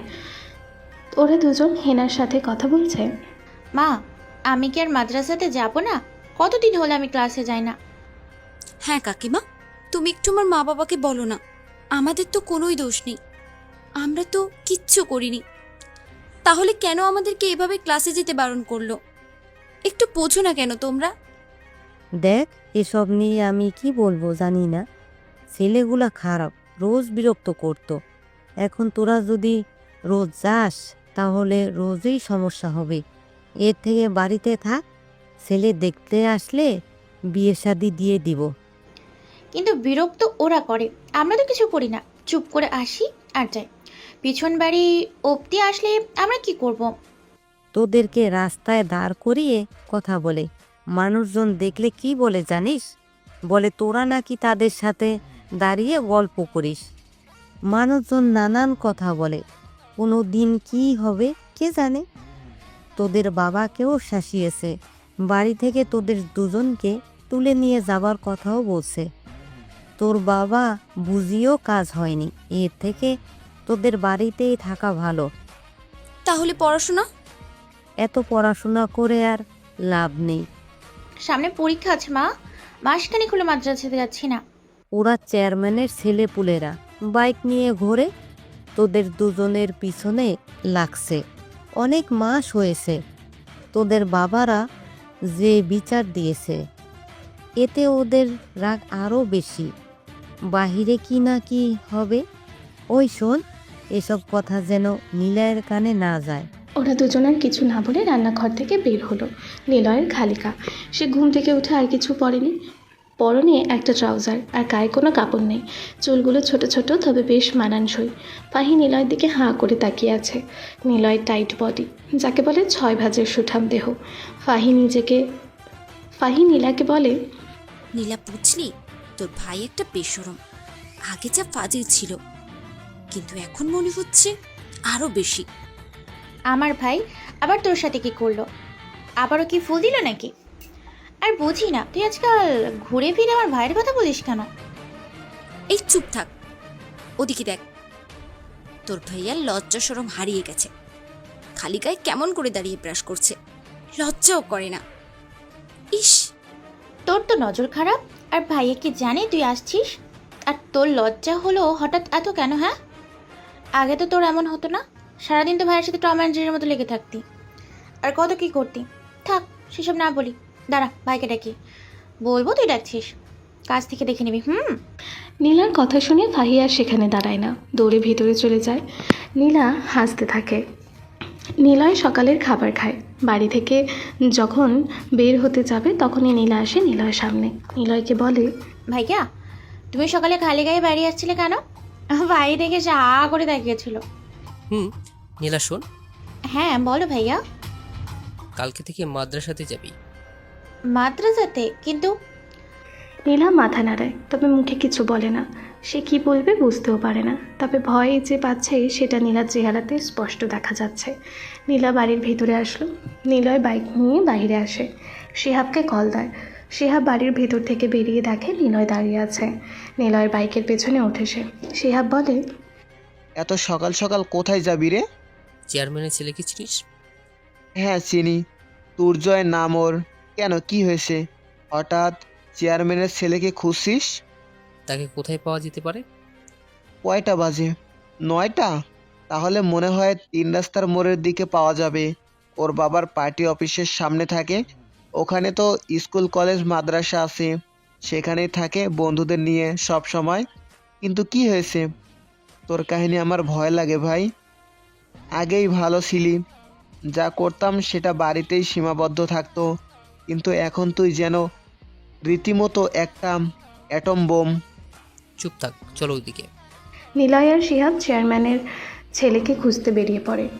অপরদিকে কি ব্যাপার অফিসার, তোমাকে তো দেখে দিন দিন খুঁজেই পাওয়া যাচ্ছে না, তোমার হলোটা কি? চেয়ারম্যান হারুন তন্ময়কে প্রশ্নটি করল। তন্ময় চুপচাপ বসে থাকে, চায়ে চুমুক দিয়ে হারুনের দিকে তাকায় সে। হারুন দেখছে তন্ময় চেহারাতে মার খাওয়ার ছাপ স্পষ্ট। তন্ময় কিছু বলছে না। হারুন আবারও বলে, দুদিন আগে সব তো ঠিকই ছিল, হঠাৎ তোমার চেহারার পরিবর্তন হলো কেন? আর রাশেদ কই, তার কি খবর বললেন না তো? চেয়ারম্যান সাহেব, রাশেদ আপনার মাল টানতে গিয়ে আমাদের অফিস স্যারের হাতে ধরা পড়ে। তাকে থানায় ধরে আনে পুলিশ। আমি থাকলে তো তাকে ধরতাম না, কিন্তু সমস্যা হলো রাশেদ, তাকে চালান করতে পারিনি, সে বের হয়ে এসেছে। কি বলছো? সে কিভাবে বের হয়? মানে তোমার মতো অফিসার থাকতে সে থানা থেকে চলে গেল কিভাবে? আসলে প্ল্যান ছিল অন্যটা, তাকে চালানের নামে ওর বাইর থেকে টাকা পয়সা হাতাবো। চেয়েছিলাম 2 লাখ, 50,000 দিলে ছেড়ে দিতাম একটা কেস দিয়ে। কিন্তু কিন্তু আবার কি? সব তো ঠিকই ছিল, এর আগেও তো এমনটা করেছো, যার ভাগ আমিও পাইছি। হ্যাঁ পেয়েছেন, কিন্তু এবার তা হয়নি। ফারজুককে তো ছিলেন, ওর ছেলে আছে একটা। 5 বছর আগে আমি ওকে ফাঁসিয়েছিলাম ওর পাড়াতো মানে চাচাতো বোনের মাধ্যমে। সে ছিল না এত বছর, হট করে গ্রামে আসছে। সে থানায় এসে 5 লাখ টাকার চেক দেয়। বাহ, ভালোই তো, তাহলে ওকে আবার ধরো, আরও টাকা পাবে। কিন্তু এটা সম্ভব নয়, আমি 5 লাখ টাকা রাখতে পারিনি। ওর সাথে এমপি সাহেবের অনেক খাতির, এমপি তাকে স্যার বলে ডাকে। আমার চাকরি আর নিজের প্রাণ বাঁচানোর বিনিময়ে আমি যেন ওর বাবারকে গিয়ে সরি বলি, সেটার জন্য এমপি আমাকে কল দিয়েছিল। নিলয় কথা শোনার জন্য এমপি কল করে, আর আমি এমপির কণ্ঠে ভয়ের তীব্রতা বুঝতে পেরেছি। এমপিকে কল করার সাহস আমার নেই। আপনিই কল করে জেনে নেবেন নিলয় আসলে কে, তারপর ওর কপালে যে খারাপ কিছু আছে সেটা আমি বোঝাবো। শালাকে আমি মেরে পুকুরে লাশ ভাসিয়ে দেব। অফিসার, লাশ ভাসানোর রেকর্ড আমার আছে, খোঁজ নিয়ে দেখি, তারপর তো বাকিটা। দুজন বসে আরও 1 কাপ চা পান করতে থাকে। ওদিকে নীলা আর ফাহি দাঁড়িয়ে আছে একসাথে। নীলা সোজা ফাহিকে বলে, আমি ভাইয়াকে বলে দিচ্ছি তুই তাকিয়েছিলি ওইদিকে। তুই তো দেখি অনেক খারাপ, এমনিতেই তোর ভাইয়াকে দেখলে লজ্জা দেয়, আবার তুই এমন করলি, তোর দুটোই ভালো না। তুমি যে ভাইয়াকে লুকিয়ে দেখো ওটা আমি জানি। এখন সব সত্যি বল, ভাইয়াকে লাইন মারিস তুই? চুপ চুপ, তোর কথা আমার একদমই সহ্য হচ্ছে না। এত খারাপ কবে থেকে হয়েছিস? বুঝে গেছি, আগে তো ডাকলে তোকে এই বাড়িতে পেতামই না। আজকাল ঘন ঘন আমাদের বাড়িতে আসো, ভাইয়াকে দেখো, ঘুরে ফিরে আমার কাছে ভাইয়ের কথাও জানতে চাও। আমি কি পাগল? হয়েছে, থাম। কই তোর ভাই? এই তো লাইনে আসছো বাবু। ও হ্যাঁ, মনে পড়েছে, ভাইয়া বলে গেছে আমরা যেন কালকে থেকে মাদ্রাসাতে যাই, কোনো সমস্যা হবে না। উনি নাকি থাকবে। থাকবে, কিন্তু আগে তো আমাদের বাড়িতে জানাতে লাগবে। ওনাকে যেতে না দিলে কি করবে? চল বাড়িতে বলি, দেখি কি হয়। তবে বাবার সামনে বলা যাবে না, মাকে বলতে হবে। ওরা দুজন দুজনের মায়ের কাছে চলে যায়। দেখা যাক ওদের থেকে অনুমতি পায় কিনা তারা। নিলয় আর শিহাব চলে এসেছে 3 রাস্তার মোড় বাজারে। কোতোয়ালি বাজার। বাজারটা মাঝারি বড়, মানে খুব বেশি ছোট না, আবার খুব বেশি বড় না। এখানে 3 দিকে 3টে শিক্ষা প্রতিষ্ঠান, মাঝখানে হাসপাতাল, ব্যাংক, এমন হওয়াতে লোকজনের আনাগোনাও বেশি। বাজারের ভিতরে এমপির কার্যালয়কে নিজের অফিস বানিয়ে ফেলেছে চেয়ারম্যান হারুন। বর্তমানে এটা সামলায় তার ছেলে দুর্জয়। মাদ্রাসা থেকে কিছুটা দূরে একটি চেয়ারে চায়ের দোকান, সেখানে অনেকগুলো ছেলেপুলে বসা। হাই স্কুলের সামনেও একই অবস্থা, কলেজের সামনে চিত্র যেন একই রকম। নিলয় বেশ কিছু সময় দাঁড়িয়ে থেকে লক্ষ্য করে সব ছেলেগুলো দুর্জয়ের সাথে কানেক্টেড। নিলয়, বাজারে আসলি যে? দরকার। তুই যেন কাকে খুঁজছিলি? ও, চেয়ারম্যানের ছেলে তুর্জয় কেনা? ওই যে দেখ, মাদ্রাসার সামনে যে দোকানটা দেখছিস, চা আর সিগারেট হাতে, মাথায় ক্যাপ পরা একটা ছেলে বসা, ওটাই হারুনের ছেলে তুর্জয়। সামনে দেখ, ওর 6 লাখ টাকার বাইক রাখা। বেটা ওই বাইকে করে মেয়েদের পিছু নেয়। আমিও দেখছি নীলা আর ফাহির পিছনে সবচাইতে বেশি ঘুরছে। কতবার যে তোদের বাড়িতে গিয়ে হুমকি দিয়ে আসছে, ওর পাশে যে ছেলেটা আছে ওর নাম শাকিল। শাকিল পছন্দ করে ফাহিকে আর তুজয় পছন্দ করে তোর বোনকে। মানে এটা মোটামুটি ছেলেপুলেরা সবাই জানে। এবার চল বাড়ির দিকে ফিরি, বিয়ের বিষয় নিয়ে আলোচনা আছে। বাড়িতে যখন যাব তখনই যাবি, চুপচাপ বসে থাক, এত বেশি কথা বলিস কেন? তুই না তুর্যকে দেখতে চেয়েছিলি, দেখালাম, চল এবার। বাইকটা লক করে আয় আমার সাথে। নিলয় কথাটা বলে চলে যায় বাজারের ভিতরে। সে এসে সোজা দুর্জয়দের সামনে আসলো। ওরা সবাই বসে আছে সেখানে। নতুন একটা ছেলেকে দেখতে পায় তারা। মুখে কোনো দাড়ি নেই, চুলগুলো ছোট ছোট করে সহজভাবে কাটা। টি শার্টের হাতা থেকে বাহু বেশ ভালোভাবে বোঝা যাচ্ছে। বেশ সুঠাম দেহ নিলয়ের। দুর্জয়দের বয়সে অল্প, নিলয়দের থেকে 1-1.5 বছর বড় হবে। নিলয় গিয়ে প্রথমে সালাম দেয়। ওরা কিছু সময় অবাক হয়ে পরক্ষণে ওরা সালামের উত্তর দিল। দুর্জয় ভাই আপনি? হ্যাঁ, কিন্তু তোমাদের তো ঠিক চিনলাম না। আমাকে চিনবেন না? আমি বাড়িতে থাকি না, আসলে এখানে এসেছি আপনার সাথে কথা বলার জন্য। হ্যাঁ, আমি হলাম নীলার আপন বড় ভাই, ভাই চাচাতো ভাই। নিশ্চয়ই আপনারা চেনেন। আরে বড় ভাই আপনি? আপনার কথা কখনো শুনিনি, আগে বলবেন তো আপনি নীলার ভাই। কি হয়েছে নীলার? তাকে তো দেখছি না, আজকাল মাদ্রাসাতেও আসছে না। ওর বোরকা দেখলেই বুঝতে পারি, হাঁটা দেখলেই বুঝতে পারি সে এসেছে। কত মেয়ে দেখি, অথচ নীলাকে দেখি না। বাড়ি থেকে কি বের হতে দেয় না নীলাকে? ভাই আমার মালের কথাটাও বল। দুটো পড়ি মিসিং, আমার তো ঘুম আসে না। ফাহিমকে কবে দেখবো ভাই, একটু বল না। আরে আর সমস্যা কি, তাদের বড় ভাইয়ের আসছে কথা বলতে, এখন থেকে পাবি। ওই গিট্টু ভাইয়াদের জন্য সুন্দর করে চা সিগারেট দে। আমরা খাই না, এখানে এসেছি একটা কথা বলতে। হ্যাঁ বলুন ভাই। শুনেছি আমার বোনদের নাকি আপনারা বিরক্ত করেন। এটা ঠিক না। বিরক্ত করা কি ঠিক বলেন? সে তো ভয় পায়। এসব করা বাদ দিয়ে তোমরা কি পড়াশোনা করো না? নিলয়ের কথা শুনে ওরা কিছু সময় চুপচাপ বসে থাকে। তারপর একসাথে জোরে হেসে ওঠে। নিলয় জানে এরা প্রথমে শুনবে না। নিলয়ের কথা শুনে হাসতে হাসতে দুর্জয় বলে, ওই শাকিল বড় ভাই আছে আমাদের বোঝাতে, শুনেছিস তো? ওর বাপও ভদ্রভাবে বুঝিয়ে যায়, আমরা শুনি না। এখন তার ভাই এসেছে বোঝাতে। ভয় পাইছিস তোরা? আমি কিন্তু অনেক ভয় পাইছি রে। দেখেন, আপনারা ছোট ভাই, তবু সম্মান দিয়ে ভদ্রতা দিয়ে বললাম পড়াশোনা করো।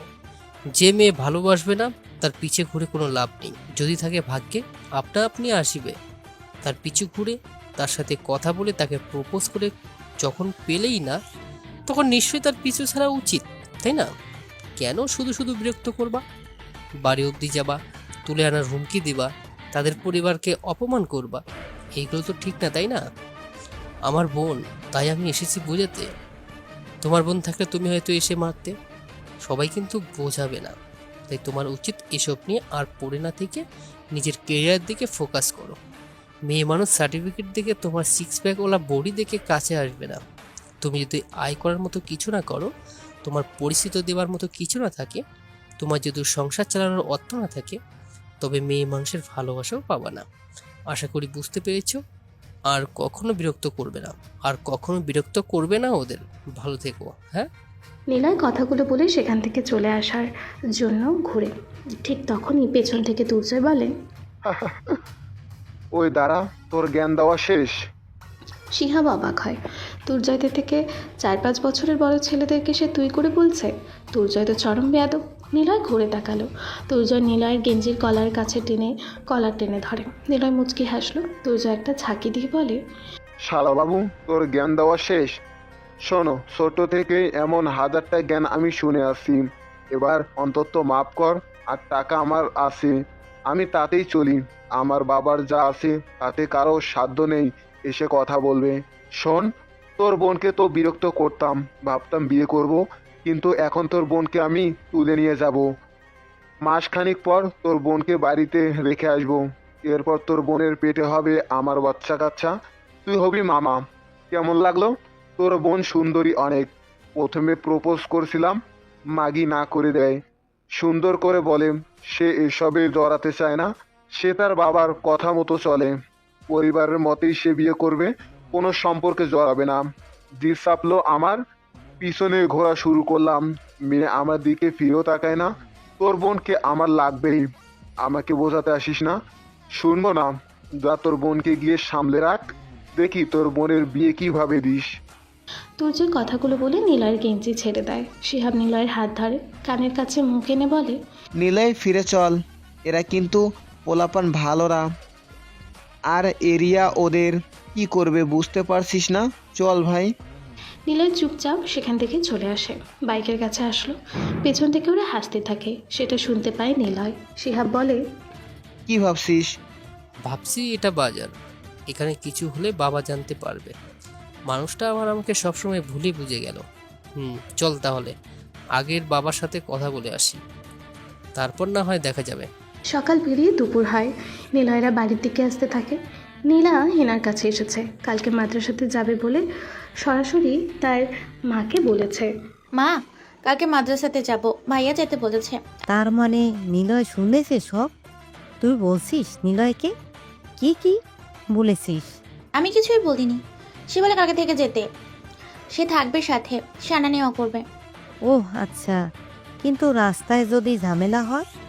নিলয় আনা নেওয়া করলে ভালো, কিন্তু হয়তো অন্য জায়গাতে। তোর ভাইয়াকে যদি দুর্জয় মারে? নীলা চলে যায় সেখান থেকে। দুপুর হয়ে এসেছে। নীলয় যে কোথায় গেছে কে জানে। নীলয় বাইক নিয়ে সোজা মসজিদের সামনে আসলো। অজু করে জোহরের নামাজ পড়ে তার বাবার পেছনে। ফারজুক সাহেব বেশ সুন্দর করে তেলাওয়াত করতে পারেন, যদিও জোহরের নামাজে উচ্চস্বরে তেলাওয়াত নেই, কিন্তু নীলয় তার বাবার সুর জানে। ফারজুক নামাজ পড়িয়ে বের হবেন, তখনই নীলয় ডাক দেয় তার বাবাকে। এই যে ইমাম সাহেব, শুনুন, আপনাকে বাবা বলে ডাকতে বারণ করেছিলেন। ফারজুক সাহেব নিলয়ের কথা শুনে দাঁড়ায়। মসজিদের ভিতরে বসলেন তিনি। নিলয়ও এসে বসলো। মসজিদে দুজন মানুষ। নিলয় তার বাবার সামনে বসে বলে, দেখুন, মসজিদে বসে বলছি, 5 বছর আগে আপনি যে বিষয়ের উপরে ভুল বুঝেছিলেন সেটা সত্য নয়। আপনি আপনার মতো বুঝিয়েছিলেন, কিন্তু সেদিন যা ঘটেছিল সেটা কেবল আমি, রাহিত, তন্ময় আর শিহাব জানি। আপনারা কিছুই জানেন না। আমি সেসব নিয়ে কথা বলতে চাচ্ছি না। আমি খোঁজ পেয়েছি চেয়ারম্যানের ছেলে দুর্জয় নীলাকে বিরক্ত করে। আপনি মুখে মানুন আর না মানুন, আপনি সদলে নিশ্চয়ই মেনে নেবেন। নীলা আমার বোন, আর আমার বোনকে কেউ যদি বাজে কথা বলে আমার কি হবে মনের ভিতরে ভাবেন। ও, তাহলে সবকিছু তুমিই জানো দেখছি। যাক, রেগে কথা বলছেন না, এটা শুনে ভালো লাগলো। মসজিদের ভিতর বলে কি রাগ নেই? কি বলতে এসেছো বলো। বলছি, তুর্যকে নিয়ে আপনার কানে যা আসুক আপনি সেটা চুপচাপ শুনবেন, বাকিটা আমি দেখব। ও হ্যাঁ, নীলা আর ফাইকে আমি মাদ্রাসা থেকে আনবো আর নিয়ে যাব। নিলয় কথাগুলো বলে বাইরে চলে আসে। ফারজুক নিলয়ের দিকে তাকিয়ে থাকে এক দৃষ্টিতে। 5 বছর পর কথা হচ্ছে বাপ ব্যাটার ভেতরে। তারপর ফারজুক সাহেব নিলয়কে ডাক দেয়। নিলয় থামে। তিনি মসজিদ থেকে বেরিয়ে আসলেন। নিলয়ের সামনে এসে ফারজুক বলে, দুর্জয় অনেক বেয়াদব, ওর বাবার পাওয়ার আছে, সে এসব নিয়ে বাড়াবাড়ি করে। আমি অনেকবার বুঝিয়েছি, মেম্বার দিয়ে বলিয়েছি, কোনো কাজ হয়নি। সে চরম বেয়াদব একটা ছেলে। তুমি ইয়াং, তোমার সাথে ওরা আরো বেশি বেয়াদবি করবে। ঝামেলা হবে অনেক, তোমাকে ওরা মারবে। সেটা সময় দেখা যাবে। আপনি শুধু নিজের জায়গাটা দেখুন, আর যা কিছু হোক আগে আমার থেকে শুনবেন। নিলয় কথাগুলো বলে আর দাঁড়ায় না। মসজিদ থেকে সোজা বাড়িতে চলে আসে। হেনার সাথে কথা বলে। হেনা জানায় যেন সাবধানে চলাফেরা করে। নিলয় ওদের কথা শুনে কেবল হাসে। ফারজুকের কথা আর হেনার কথা একই রকম, কিন্তু ওরা জানে না আসলে মারটা কে খেতে পারে। পরের দিন ফাহি নিলয়দের বাড়িতে আসলো। নীলা রেডি আছে। ফাহি রেডি হয়ে বারান্দায় বসে আছে। হেনা এসে অনেক কিছু জ্ঞান দান করে গিয়েছে। ফাহি বসে আছে। হঠাৎ নিলয় আসে সেখানে। নিলয় এসে ফাহিকে বলে, কি ব্যাপার, আজকে তো বেশ সেজেছো। হ্যাঁ, সেজেছি নাকি? মুখ দেখেনি এখনো। বুঝি। কি বোঝেন?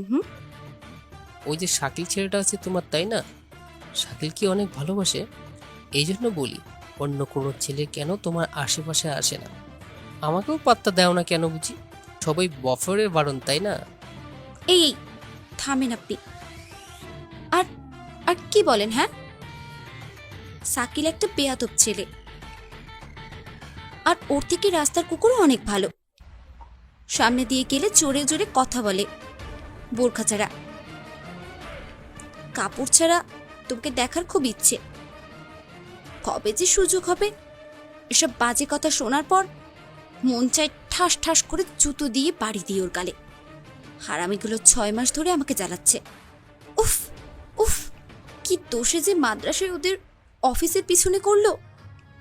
আচ্ছা সমস্যা নেই, আমি নিয়ে যাব তো, আমার সাথে গেলে ভয় নেই। এই জন্যই বাবা রাজি হয়েছে, কেউ আনার জন্য ছিল না বলেই যেতে দেয়নি। ও, তা আমি তোমাকে নিয়ে যাব, আনবো, আমাকে কি দিবা? কিছুই দেবে না। আমি কি বলেছি নাকি এসব? তবুও নিজ দায়িত্ব কিছু দিতে হয়। আচ্ছা যান, চকলেট দিব আপনাকে।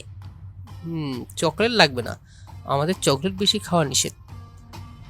আমাদের মানে? মানে আমাদের ক্যাম্পে এসব চলে না।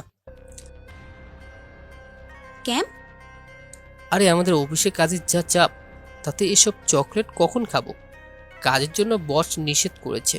অন্য কিছু লাগবে? অন্য কিছু কি?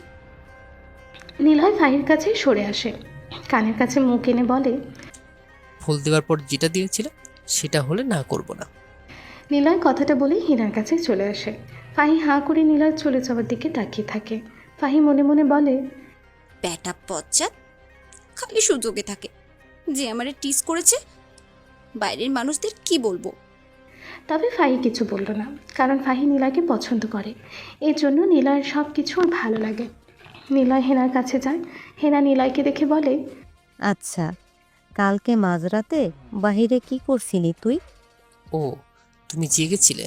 আসলে ঘুম আসছিল না, তাই বাড়ির সামনে পায়চারি করছিলাম। পায়চারি করছিলি নাকি ফোনে কথা বলছিলি? কাকে যেন বলছিস, এখনো কেন আসনি? কতক্ষণ লাগবে? জলদি নিয়ে এসো। নিলয় ভ্রুকুচকে তাকায় হেনার দিকে। তার মা গেটের কাছে দাঁড়িয়ে রাতে নিলয়ের কথা শুনছিল। পরে তিনি ভেতরে যায়। নিলয় কি বলবে বুঝতে পারে না। যেটার ভয় নিলয় বাড়ির কথা না বলে বাহিরে গিয়ে কথা বলেছিল, সেটাতেই নিলয় এখন ধরা পড়ে গেছে। কালকে নিলয় অর্ককে ফোন করে। অর্ক নিলয়ের সবচাইতে কাছের একজন। অর্ককে যা বলার হয় অর্ক সেটাই করে। কালকে যখন শিহাবকে নামিয়ে মসজিদে প্রবেশ করে, তখন নিলয় অর্ককে মেসেজ করে জিনিসটা আনতে বলে দেয়। আর সেটা যেন মাঝরাতেই আসে। কিন্তু রাত যখন 2টা বাজে, তখন অর্কের খবর নেই। রাত 3টার সময় কাতোয়ালি বাজারে এসে অর্ক ফোন করে। তখন নিলয় কথা বলার জন্য দরজা খোলে। এমন সময় হিনা তাহাজ্জুদ নামাজ পড়ার জন্য ওঠে। উঠতেই দেখতে পায় নিলয় ফোন কানে ধরে বলে, কোথায় তুমি? বাজার থেকে বাম পাশের রাস্তায় বরাবর চলে আসো, লোকেশন দিচ্ছি। আমি বাইরে থাকবো। কথা বলতে বলতে নিলয় বাহিরে আসে। হিনাও বাহিরে আসে। তখন নিলয়কে কথা বলতে শুনতে পায়। নিলয় তার মায়ের দিকে তাকিয়ে বলে, মা, কত বছর হলো তোমার পিঠা খাই না। আমাদের ক্যাম্পে মেয়েরা কোনো কাজেরই না। ক্যাম্প মানে অফিসের ক্যাম্প আছে একটা, সেখানে আমরা অফিসিয়ালি কাজের বাইরে অন্য টপিক নিয়ে কাজ করি। মাসে একবার করে আমাদের এই ক্যাম্পে তৈরি করা হয়। সেখানে জীবনমুখী কার্যক্রম বিষয় নিয়ে আলোচনা করা হয়। সেখানে অফিসের বাইরের ছেলে মেয়েদেরকে প্রশিক্ষণের কাজ করানো হয়ে থাকে। এই জন্য বললাম। ও আচ্ছা, বল কি পিঠা খাবি? ভাইয়া আমি রেডি, চলো এখন। নিলয় দ্রুত তার মায়ের থেকে পালিয়ে আসে। নিলয় আগে থেকেই রেডি হয়েছিল, সাদা শার্ট আর তার উপর মেরুন রঙের শার্ট পরা, জুতা কালার হালকা লাল। নিলয়কে বেশ লাগছে। কাঁধে একটা ছোট ব্যাগ। রাশিদকে কল করে নিলয় ডেকেছে ভ্যান নিয়ে আসার জন্য। নিলয় আর শিহাব ভ্যানের পেছনে বসলো, আর ফাহিও নীলা ভ্যানের সামনে বসেছে। 4 জন মাদ্রাসার দিকে যেতে থাকে। বাজারের ভিতরে আসতেই দুর্জয় আর শাকিল দেখতে পায় ফাহি আর নীলা আসছে। ওরা দুজন রাশিদের ভ্যানের সামনে এসে দাঁড়ায়। দুর্জয় নীলার দিকে তাকিয়ে বলে, আরে নায়িকা, তুমি এতদিন পর? জানো তোমার জন্য কত অপেক্ষা করেছি। কালকে তোমার ভাই আসলো, কত কাহিনী করলো, ভাবলাম তোমাকে আর বেরই হতে দিবে না। দেখছো, মুখ ঢাকার পরও চোখ দেখে তোমাকে চিনতে পেরেছি আমি। কতটা ভালোবাসি তোমাকে, কবে বুঝবে গো? আরে জানেমান, তোমার জন্যই তো আমার রুম সবসময় রেডি। কবে একটু ভালোবাসা দিবা? তোমাকে কত আদর করব, জানো তা? ভাই, আপনারা খালি এমন করেন কেন? ছেড়ে দেন, ওদের দেরি হয়ে যাবে। আরে তুই আবার কবে থেকে কথা বলা ধরছিস? যা ভাগ এখান থেকে। নিলয় নামলো ভ্যান থেকে। নিলয়কে দেখে ওরা নিলয়ের কাছে আসে। ভ্যানের সামনে থেকে সরে যায় সবাই। নিলয় ইশারা করে রাশিদকে যেন ওদের দুজনকে মাদ্রাসার গেটের কাছে নামিয়ে দেয়। রাশিদ ভ্যান টেনে সোজা চলে আসে সেখানে। নিলয়কে দেখে দুর্জয় বলে, কি ব্যাপার বড় ভাই, বডিগার্ড হয়ে আসলে যে? তুমি কি মনে করছো তুমি আসার পর আমরা ওদের কিছু বলবো না? বলেছি না ওদেরকে তুলে নিয়ে যাব? আমাদের ক্ষমতা সম্পর্কে তোমার কোনো ধারণা নেই। দেখ ভাই, ছোট মানুষ, ছোট মানুষের মতো থাক। যা তোর বাবার সাথে ঘুরবি ফিরবি, এখানে কোনো কাজ নেই। তোর সাহসের সম্পর্কে আমি জানি। নিলয়ের কথা শুনে দুর্জয় সহ বাকিরা অবাক হয়, কারণ কেউ ওদেরকে কখনো এভাবে তুই করে বলে না। নিলয়ের দিকে তাকিয়ে ওরা আবারও হেসে দেয়। ওরা হাসতে হাসতে নিলয়কে বলে, ভাই তোর সাহস একটু বেশি মনে হচ্ছে, তবে আমার সাহস দেখতে চাস? দেখবি তোর বোনকে ওর ক্লাসে গিয়ে হাত ধরে হাতে চুমু দিয়ে আসবো। এই চল, ওদের বোনকে আজকে বোঝাবো আমরা কি করতে পারি। কথাগুলো বলে ওরা 5 জন মাদ্রাসার ভেতরে প্রবেশ করে বাইক নিয়ে। গেটে ওদেরকে আটকে ছিল, কিন্তু ওরা দারোয়ানকে ধরে চড়থাপ্পড় দেয়। এরপর সোজা মাদ্রাসার ভেতরে প্রবেশ করে। শিহাব বলে, নিলয়, তুই এটা কি করলি? ওরা কিন্তু অমানুষ, ওরা যা ইচ্ছে তাই করতে পারে। আজকে অনেক খারাপ কিছু ঘটবে, কি যে হবে আমার অনেক ভয় করছে রে। নিলয় মুচকি হাসে। তারপর গেটের দিকে এগিয়ে যায় সে। পিঠের ওপর থেকে ব্যাগটা নামিয়ে রাশেদের ভ্যানের ওপরে রাখে। তারপর শার্ট খুলে সেটাও রাখলো ভ্যানের ওপরে। ওদিকে দুর্জয়রা বাইক রেখে 2 তলাতে চলে আসে। নীলাদের ক্লাসরুমে আসে দুর্জয়। নীলা আর ফাহির কাছে আসে দুর্জয় আর শাকিল। তারপর কাসেমকে বলে, এই নে ফোন, ভিডিও কর, ওর ভাইকে দেখাবি। এই তোমরা মাদ্রাসার ভিতরে কেন? জানো না এটা মহিলা মাদ্রাসা? বেরিয়ে যাও। চুপ মাদার। দুর্জয় কথাটা বলে একটা ছুরি বের করে কোমর থেকে। স্যার ভয়ে আর কোনো কথা বলে না। দুর্জয় নীলার কাছে আসে, নীলার হাত ধরে। শাকিলও সেম কাজটা করে। 2 জন 2 মেয়ের হাত ধরে। ওদিকে নিলয় ব্যাগটা থেকে একটা MP5 গান বের করলো। তারপর সোজা হেঁটে মাদ্রাসার ভিতরে আসে। নিলয় দেখে দুর্জয় ছেলেপুলেরা 2 তলাতে আছে। নিলয় M5 নিয়ে সোজা 2 তলার দিকে আসতে থাকে। দুর্জয় আর শাকিল নীলা ও ফাহির হাত ধরে। তারপর দুর্জয় আর শাকিল ওদের দুজনের হাতে চুমু খায়। তারপর বলে, তোদেরকে আমি এখনই তুলে নিয়ে যাব, সবাই দেখবে। তোর ভাইকে দেখাবো, আগে নিয়ে চল ওদের। নিলয় রাইফেল হাতে নিয়ে ক্লাসরুমের দিকে এগিয়ে যেতে থাকে। মাদ্রাসার সবাই হাঁ করে দেখছে। শিহাব নিলয় পেছনে দৌড়াচ্ছে। নিলয় নীলাদের ক্লাসের সামনে এসে দাঁড়ালো। তারপর ট্রিগারে চাপ দিয়ে সে গুলি করলো দেয়ালে। সবাই ঘুরে তাকায় সেদিকে। নিলয়ের এমন ভয়ঙ্কর আগমন দেখে দুর্জয়রা সহ ক্লাসে থাকা সবাই ভয়ে আটকে উঠল। নিলয় ভিতরে আসে। নিলয় বলে, নীলা আর ফাই বল, তোদেরকে কে কে বিরক্ত করে? নীলার কথা শুনে ওরা ভয় পায়। নীলা আর ফাহি ভয় কাঁপছে। মাদ্রাসার ভিতরে হচ্ছেটা কি?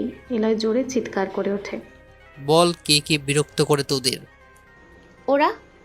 নিলয় এগিয়ে আসে। নিলয় সোজা এসে দুর্জয়ের পায়ে গুলি করে। দুর্জয় সেখানেই চিৎকার করে ফ্লোরে ধপ করে পড়ে যায়। ভয়ে ক্লাসের মেয়েরা কান্না করে ওঠে। নিলয় আরও চিৎকার করে সবাইকে থামিয়ে দিয়েও কারো মুখে দিয়ে কোনো কথা বের হয় না। শাকিল নিলয়ের কাছে।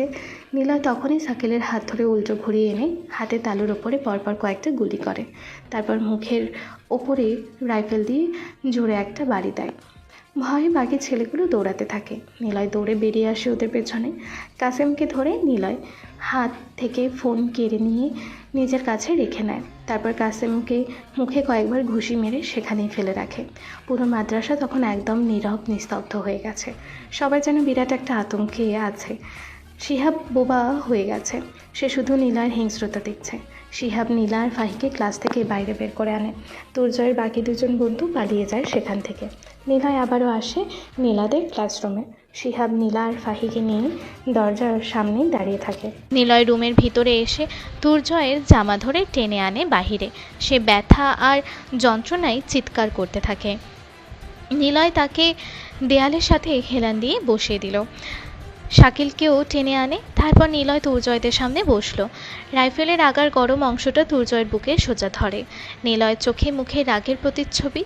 সব স্টুডেন্ট টিচার এসে জড়ো হয় চারপাশে। নিলয় ফাহি আর নীলার দিকে আঙুল তুলে দেখিয়ে বলে, ওরা আমাদের বোন, তোরা টিচার। টিচার মূল্যে দেশ ও সমাজ শান্তি। একটা শিক্ষা প্রতিষ্ঠানে কখন কোন মেয়ে আসবে যাবে, বাড়িতে কেন থাকবে না থাকবে, এটা সব কিছুর খোঁজ খবর রাখার তার পরিবার ও টিচার, এমনকি তার সহপাঠীরা। রাস্তায় দাঁড়িয়ে থাকা কোনো কুকুরের ন্যায় ছেলেরা জানবে না। একটা মেয়ে তার বাবার সম্পদ, তার পরিবারের কাছে মানুষ। এই দেশের কালচার অনুসারে একটা মেয়ের পড়তে পড়তে বিয়ে দেওয়া হারিয়ে ফেলে তার সহপাঠী, পরিবার, ইচ্ছা, আশা, সব কিছু। তার মা বাবা চায় মেয়েটা ভালো থাকুক, কিন্তু তোরা কি করিস? সব মেয়ে তোদের মতো ছেলেকে বারণ করে না, কিছু মেয়ে তোদের প্রস্তাবে রাজিও হয়। তখন কি হয় জানিস? পরিবারের কাছে তারা খারাপ হয়ে যায়, বাধ্য হয়ে পালিয়ে যায়। তারপর তোদের মতো ছেলে সেই মেয়েকে প্রতিনিয়ত কষ্ট দিয়ে থাকে। মেয়েদেরকে পর্দাতে থাকতে বলার আগে তুই তোর চোখের জেহানকে সংযত কর। মেয়েরা নিজেদেরকে ঢাকবে, তোরা নিজেদের চোখকে পর্দা করবি। মেয়েরা যাকে পছন্দ করবে তার কাছে যাবে, এটা তার ব্যক্তিগত ব্যাপার। তোর মতো ছেলেকে যদি কেউ পছন্দ করে সেটা তার ব্যক্তিগত বিষয়, কিন্তু অন্যর মেয়েকে তোর কখনো টিজ করার অধিকার নেই। তুই বলেছিলি তোর বাবার টাকায় চলিস, তোর বাবাকে সহ এই টাকা তোদের পরিবার সবার দিয়ে আমি ভরে দেবো, বুঝেছিস? আজকের পর থেকে যদি কোনো টিচার কোনো মেয়েকে বিরক্ত করে তবে সবাই একসাথে সেসবের উত্তর দিবে। মাদ্রাসার 500 গজ, গার্লস স্কুলের 500 গজ, এর ভিতরে কোনো টঙের দোকান থাকবে না, কোনো ছেলে পেলে ঘুরঘুর করবে না। ভিতরে আসতে হলে পরিবারের সদস্য হিসাবে আসতে হবে। ক্লাস চলাকালীন কেউ বাইরে যেতে পারবে না। যা, তোদেরকে মারলাম না, তোর বাপকে গিয়ে বলিস নিলয় মারছি তোদেরকে। নিলয় কথাগুলো বলে উঠে দাঁড়ায়। ঠিক তখনই হেড টিচার হাতে তালি দেয়। ওনাদের দেখে বাকি সব টিচার আর স্টুডেন্ট হাতে তালি দিতে শুরু করে। নিলয় যেহেতু নীলার ভাই আর নীলা ফারজুকের মেয়ে, সুতরাং সবাই জানে ফারজুক কেমন মানুষ, বাপকা ব্যাটা যাকে বলে। হেড টিচার এসে নিলয়কে বলে, আজ তুমি একজনের ভাই হয়ে যা করলে, এমন ভাই যে প্রতিটা বোনের হয়। কোনো চিন্তা করো না, পুলিশ যদি তোমাকে ধরে আমরা তোমার হয়ে কথা বলবো। এসবের কোনো দরকার নেই, পুলিশ অবধি ঘটনা যাবে না, গেলেও পুলিশ কখনো আমার সামনে আসবে না। আজকে থেকে সব টিচারদের এইভাবে শাস্তি পেতে হবে। শিয়াব, ওদের নিয়ে আয়। নিলয় কথাটা বলে সেখান থেকে চলে আসে। সবাই নিলয়ের কাজের জন্য করতালি দিতে থাকে, কিন্তু এইসব ঘটনা ফারজুক ও হারুনের কানে পৌঁছে গেছে। তবে ফারজুকের কাছে নিলয়ের নামে প্রশংসা আর হারুনের কাছে তার ছেলে তুলজয়ের নামে বিচার ও মার খাওয়ার কথাটা পৌঁছায়। নিলয় জানে না সামনে কি হবে, তবে হারুন দৌড়ে লোক নিয়ে আসে মাদ্রাসায়। তার ছেলেকে নিয়ে সে সোজা হাসপাতালে চলে যায়। কে করেছে এমন সেটা হারুনের কাছে চলে গেছে। তারপর, তুই আবারও একই কাজ করেছিস? তোর মতো বেয়াদব জানোয়ার আমি আর দ্বিতীয়টি দেখিনি। তোকে বলেছিলাম ঝামেলা হবে, অথচ তুই নিজেই আমার কথা শুনতে হবে, অথচ তুই নিজেই ঝামেলা করে এসেছিস। আর কত তোর জন্য কথা শুনতে হবে বল? মারামারিতে তোর নামে প্রশংসা শুনলাম, বাবা হয়ে আমার কি করা উচিত? গর্ব করা? সবাই বলবে ইমামের ছেলে, অথচ সে একটা অ্যানিম্যাল হয়েছে। পশু হয়েছিস কেন তুই? হ্যাঁ, একটু কি শান্তি দিতে পারিস না? আরে মরেও হয়তো তোর জন্য শান্তি পাবো না আমি। ফারজুক সাহেব কথাগুলো বলার আগে নিলয়ের গালে ঠাস ঠাস করে দুটো চর বসিয়ে দিয়েছিল। নিলয় চর খেয়ে চুপচাপ দাঁড়িয়ে থাকে। চরের জন্য নিলয়ের খারাপ লাগে না, খারাপ লাগে তার বাবার বলা কথাগুলো শুনে। ফারজুক সাহেব থামে না, আবারও বলে, তোর জন্য আমার থানা পুলিশ দৌড়াতে হবে। যদি পুলিশ আসে তাহলে আমি কি বলবো? এই গান কোথায় পেয়েছিস? এত ভায়োলেন্স কেন দেখিয়েছিস মাদ্রাসার ভেতরে? ওটা কি তোর বাপের সম্পত্তি ছিল? চিন্তা করবেন না, থানা পুলিশ আপনার করা লাগবে না, পুলিশ আসবে না। কেন আসবে না পুলিশ? বল বল, তুই রাইফেল কোথায় পেয়েছিস? এত দুঃসাহস কোথা থেকে আসছে তোর? নিলয় চুপচাপ দাঁড়িয়ে থাকে। নিলয়ের ঘটনা গ্রামের সব দিকে ছড়িয়ে পড়ে। নিলয় তার বোনের জন্য যা করেছে তা সবাই জেনে বাহবা দিলেও অনেকে তার বাবার কাছে নিলয়কে নিয়ে অনেক কথা শোনাতে থাকে। নিলয় কোনো কথা বলছে না। হেনা এসে বলে, নিলয় কথা বলছিস না কেন? রাতে যে ছেলের জন্য অপেক্ষা করছিলি সে এসে তোকে গান দিয়ে গিয়েছিল, তাই না? কিন্তু সে কেন তোকে দিয়ে যাবে? কে তুই? এভাবে চললে আজকে থেকে তুই নীলার সাথেও কথা বলবি না, নীলাকে তোর সাথেও রাখবি না। মা, ওরা আমার বোনকে বাজে কথা বলছিল, ক্লাসে ঢুকে ওদের হাতে চুমুও খেয়েছে। আমার কাছে প্রমাণ আছে। সবকিছু আমি ভাই হয়ে কিভাবে সহ্য করব?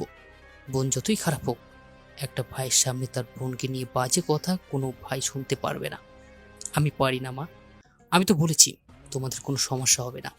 আর বাবা, আপনারা ইমান, আপনার উচিত সমালোচনার দিকে না তাকিয়ে নিজের মত থাকা।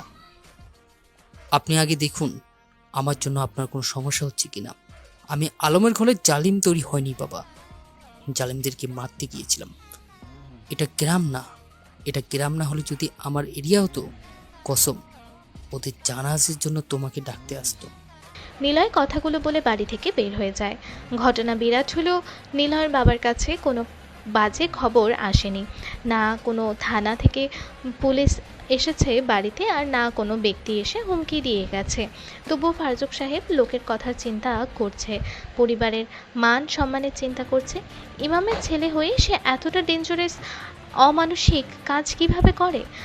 আলেমে ঘরে আলেম তো না নিলয়, তবু ফারজুকের এত ভয় কিসের? দুর্জয়রা এখন কিছুটা সুস্থ, হারুন আর পুলিশরা ওদের পাশে আছে। খবরটা হারুন নিজেই এমপির কানে দিয়েছে, কিন্তু যখন শোনে নিলয় নামের কেউ করেছে তখনই এমপির ঘটনা যেন বাইরে না যায় সেটা নির্দেশও দিয়েছে। কিন্তু কি আছে নিলয়ের ভিতরে? এই নিলয়কে হারুন নিজেই দেখে ছাড়বে। এমপিও কেন ভয় পাচ্ছে তাকে? দুর্জয়কে তন্ময় প্রশ্ন করল। মেয়েদের টিজ করে বেরিয়েছ? তোমার নামে থানাতে আগেও কমপ্লেন এসেছিল, কিন্তু তুমি চেয়ারম্যানের ছেলে বলে কিছু বলিনি। আমি জানতাম না তুমি নিলয়ের বোনকে টার্গেট করবে। সে এখন অমানুষ হয়ে গেছে। আগে নিলয়ের সাথে এবারে নিলয়ের তফাৎ অনেক আলাদা। সে এতটা সাহস দেখাচ্ছে কিভাবে? ওর বাবার সাথে বিষয়টা নিয়ে কথা বলতে হবে। কিন্তু যদি নিলয় জানতে পারে ওর বাবার কাছে আমরা কথা লাগিয়েছি, তবে সে মনে হয় আর আমাদের বাঁচতে দেবে না। এমপি নিলয়কে নিয়ে কোনো কথা বলতে চায় না। শালাকে মাসে মাসে ড্রাগ বিজনেসের টাকা দিই, সেটাও যেন ভুলে গেছে। আপনার না ম্যাজিস্ট্রেট বন্ধু আছে, আর উপরে ডিজিডিআইজি কত টাকা দেন। ওদের বলেন শালাকে বাড়ির থেকে তুলে নিয়ে যায়। ওর বাড়ির সব কয়টাকে যেন বুঝিয়ে আসে আপনি কি জিনিস। সেটাই করতে হবে। দুর্জয় আর বাইরে যাস না, বাতাস এখন অনেক গরম। আমি আর কখনো কোনো স্কুল কলেজ কিংবা রাস্তাঘাটে কোনো মেয়েদের সামনেও যাব না। আমি দেখেছি ওই নিলয়ের চোখে মুখে কোনো মায়া দয়া নেই।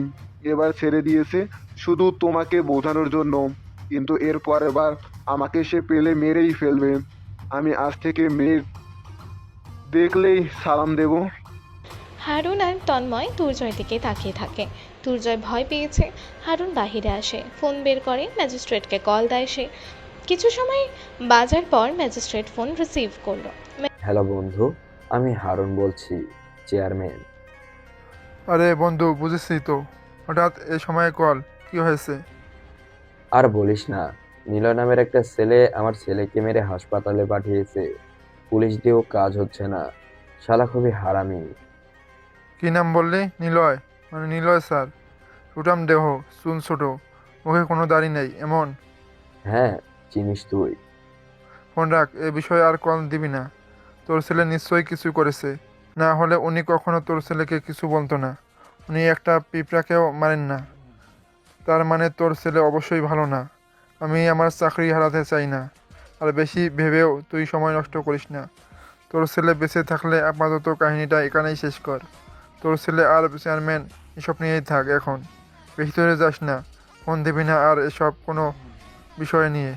বেঁচে থাকলে আমার কথা হবে। ম্যাজিস্ট্রেটের কথা শুনে হারুন হাঁ হয়ে যায়। মুখের ওপর ঠাস করে ফোনটা কেটে দিয়েছে সে। হারুন অবাক হয়, নিলয় আসলে কে? সরকারি সব লোক নিলয়কে খুব ভালো করে জানে। সে কি এমন করছে যার জন্য তাকে সবাই ভয় পায়? তার এত পাওয়ার কেন? নিশ্চয়ই জেলা ডিআইজি ওরে চেনে না। হারুন ভাবতে ভাবতে শরীফকে কল দেয়। শরীফ রিসিভ করে। হ্যালো স্যার, ভালো আছেন? আরে হারুন, তুমি হঠাৎ ফোন করলে যে, মাল ঠিকঠাক আছে? এসব কিছু ঠিক থাকলে আমিও ঠিক নেই। কেন, তোমার আবার কি হলো? কোনো সমস্যা? হ্যাঁ, অনেক বড় সমস্যাতে পড়েছি। আমার ছেলেকে একজন সাধারণ ইমামের ছেলে এসে অনেক মেরেছে। অস্ত্র নিয়ে মাদ্রাসার ভিতর গিয়ে আমার ছেলেকে মেরে আহত করেছে। কোনো পুলিশ কিছু করতে পারছে না। আপনি একটু ব্যবস্থা করেন স্যার, না হলে আমি যে শেষ। কি এত বড় সাহস? ঠিকানা দাও, আমি সব ব্যবস্থা করছি। তোমাদের থানার ওসিকে পাঠাচ্ছি ওর বাড়ি। না স্যার, বাইরের থানার ওসিকে পাঠান। কেন? আচ্ছা, নাম ঠিকানা দাও, বাকিটা দেখছি। নাম নিলয়, দেখতে বেশ। পরে কথা হবে হারুন, রাখি। ডিআইজি শরীফ সাথে সাথে ফোনটা কেটে দিল। হারুন আরও অবাক হলো। ওর দৌড় এতটুকু অব্দিই ছিল। হারুন ভেবেছিল এমপি ম্যাজিস্ট্রেটই যেন নিলয়কে জানে, বাকি কাজ শরীফকে দিয়ে করিয়ে ফেলতে পারবে, কিন্তু হারুন ভুল। হারুন বুঝে গিয়েছে নিলয় কোনো সাধারণ কেউ না, তার সাথে বন্ধুত্ব করেই চলতে হবে। শরীফ তার নাম শুনেই ফোনটা কেটে দিল। হারুন তার ছেলের এই অবস্থাকে মেনে নিয়েছে। তন্ময় বলে, কোনো কাজ হলো? না, সবাই নিলয়ের নাম শুনতেই ফোন কেটে দিয়েছে। বুঝতে পারছি না নিলয় আসলে কে, সে কি এমন করে যে সবাই তাকে ভয় পেয়ে চলে। তার যে স্বভাব, তাতে করে ওর সামনে কোনো অন্যায় করলে সেটার বিরাট শাস্তি পেতে হবে আমাদের। নিলয়কে এড়িয়ে চলো, তবে খোঁজ নাও। আমি ওর বাড়িতে যাব, নিলয়ের সাথে কথা বলবো, দেখি ওর সাথে বন্ধুত্ব করে কিছু করা যায় কিনা। হারুন আর কিছু বলে না, তন্ময় আরও কিছু বলে না। তন্ময় চেয়ারম্যান এমপির ক্ষমতাতেই চলতো, অথচ তারা সবাই নিলয় নামের একজনের কাছে দুর্বল। বড়রা যদি দুর্বল হয় তাহলে এরা ছোট হয়ে আর কী বা করতে পারবে। নীলা আর ফাহি হেঁটে হেঁটে মাদ্রাসাতে যাচ্ছে। রাস্তার দোকানপাটে কতগুলো ছেলে দাঁড়িয়ে আছে। নীলারা ভয় পায়, কারণ এই অবধি এই রাস্তা দিয়ে যতগুলো মেয়ে আসা যাওয়া করেছে সবাইকে এইসব ছেলেরা নানা ইঙ্গিতে নানা কথাতে টিজ করেছে। মেয়েগুলো সবসময় বেশ অস্বস্তিতে পড়েছে, তবু ওরা দুইজন সাহস করে এগিয়ে যায় সামনের দিকে। ছেলেগুলোর পাশ দিয়ে যখনই যাবে তখনই একটা ছেলে এসে ওদের সামনে দাঁড়িয়ে বলে, সালাম নেবেন আপুরা, আপনারা আমাদের সবার বোন। কোনো সমস্যা হলে আমাদেরকে জানাবেন। এখন থেকে সবাই আপনাদের ভাই, নিজের ভাই মনে করবেন। রাস্তাঘাটে কেউ কোনো কিছু বললে আর যান, আপনারা ভয় পাবেন না। তবে দয়া করে নিলয় ভাইয়াকে জানাবেন না। যান বোনেরা, আপনারা মাদ্রাসায় যান। ছেলেটার কথা শুনে ওরা দুজন অবাক। এতদিন রাস্তাঘাটে দেখলে ছেলেগুলো মাল বলে ডাকতো, আর একদিনের ভিতরেই সবাই বোন ডাকা শুরু করেছে। ফাহি অনেক খুশি। ওরা দূরে এসে বলে, নীলা, আজকে কেমন স্বাধীন মনে হচ্ছে নিজের কাছে। দেখতে হবে না ভাইটা কার? দেখতে হবে না উনিটা কার? ওই উনি মানে কি বলিস? সত্যি করে বলতো। তুই বুঝিসনি এখনো। আমি তোর ভাইকে সেই 5 বছর থেকে পছন্দ করি। হায় রে, ছেলে কাজিন, আর এখন কি তোকে ভাবি ডাকতে হবে? ডাকবি। শুনতে তো ভালোই লাগছে। এই আরেকবার ভাবি বলে ডাকতো। ছং, রাইহাপুর কথা মনে আছে? হ্যাঁ আপু, মনে হয়। বাইরে বেড়াতে এসেছে দ্রুত। নিলয়ের সাথে রাহিয়াপুর ঘটনা তো মনে আছে, কিন্তু আমার তো বিশ্বাসই হয় না। সবকিছুর মূলেই ওই পুলিশ অফিসার। সেটাই, থাক বাদে। কি খাওয়াবি ভাবি আমার, একমাত্র ভাবি? আহা, যতবার ভাবি ডাকবি ততবার তোর জন্য চকলেট। থামো গো ভাবি, আগে বলো। ভাই সব জানে? মনে তো হয়, জানো না? তোর ভাইয়া যে ফাজিল। আমাকে বলে কি না রোজ আনা নেওয়া করলে আমি যেন টিপস হিসেবে তাকে চুমু দিই। পেটা বজ্জা। ও মা গো, কি প্রেম! তা কি দাও চুমু? দেরি করো কেন? যা বেটি, চুপ থাক, চল ক্লাসে, দেরি হয়ে যাচ্ছে। ফাহি আর নীলা হাসতে হাসতে ক্লাসের দিকে চলে যায়। রাস্তাঘাটে ছেলেরা দেখলেই ওদের দুজনকে এসে বোন আপু ডাকা শুরু করেছে। ওরা যেন জাতির বোন হয়ে গেছে। কোনো ছেলে ওদের দেখলেই মাথা নিচু করে নিচ্ছে। জিনিসটা ওরা দুজন বেশ এনজয় করছে। মাদ্রাসায় পৌঁছাতেই মেয়েরা এসে নীলাকে ধরে, নিলয়ের বিষয়ে শুনতে চায়, নিলয়ের কথা জানতে চায় নীলয়ের থেকে। ফাহি এইসব দেখে বড্ড জেলাস হয়। সবগুলো মেয়েকে সে ভাগিয়ে দিয়েছে। 2 দিন হয়েছে ঘটনার। ফারজুক আবারও নিলয়ের সাথে কথা বলা বন্ধ করেছে, কারণ নিলয়ের ওপরে সন্দেহ তার। নিলয় একটা মস্তান হতে পারে, এই জন্যই নিলয় এসব অস্ত্র পাচ্ছে। ইমামের ছেলে হয়ে মস্তান, এটা উনি মেনে নিতে পারছেন না। কিন্তু নিলয় কি আসলে মস্তান নাকি অন্য কিছু? ফারজুক বাড়ি থেকে বের হবে এমন সময় কতগুলো বাইক এসে বাড়ির সামনে দাঁড়ালো। বাইকের হর্ন আর ধুলা ওড়ার কারণে চারপাশ যেন কাঁপছে। ফারজুকের বুক কেঁপে ওঠে, না জানি আবার কোনো ঝামেলা হতে যাচ্ছে কি না। হেনা বেগম নীলা এসে ফারজুকের পেছনে দাঁড়ায়। ভয় পাচ্ছে ওরা। বাইক থেকে নামলো চেয়ারম্যান হারুন। বেশ কয়েকজন লোক নিয়ে গ্রামের রাস্তা কাঁপাতে কাঁপাতে ফারজুকের বাড়ির সামনে আসলো। বাইক থেকে নেমে সোজা বাড়ির ভিতরে প্রবেশ করে। চেয়ারম্যানকে দেখে ফারজুকরা ঘাবড়ে যায়, তবে বাড়ির সামনে এসেছে, অতিথি আপ্যায়ন তো করতেই হবে। হেনা আর নীলা মাথায় কাপড় দিয়ে 4টে চেয়ার আনে। চেয়ারম্যান, ফারজুক আর কয়েকজন গণ্যমান্য লোক বসলো সেখানে। ফারজুক কিছুটা ইতস্তত কণ্ঠে বলল, চেয়ারম্যান সাহেব, আপনি এখানে? কি হয়েছে? ইমাম সাহেব, আপনার ছেলে কোথায়? আমার ছেলে তো বাড়িতেই ছিল, কিন্তু সে কি করেছে?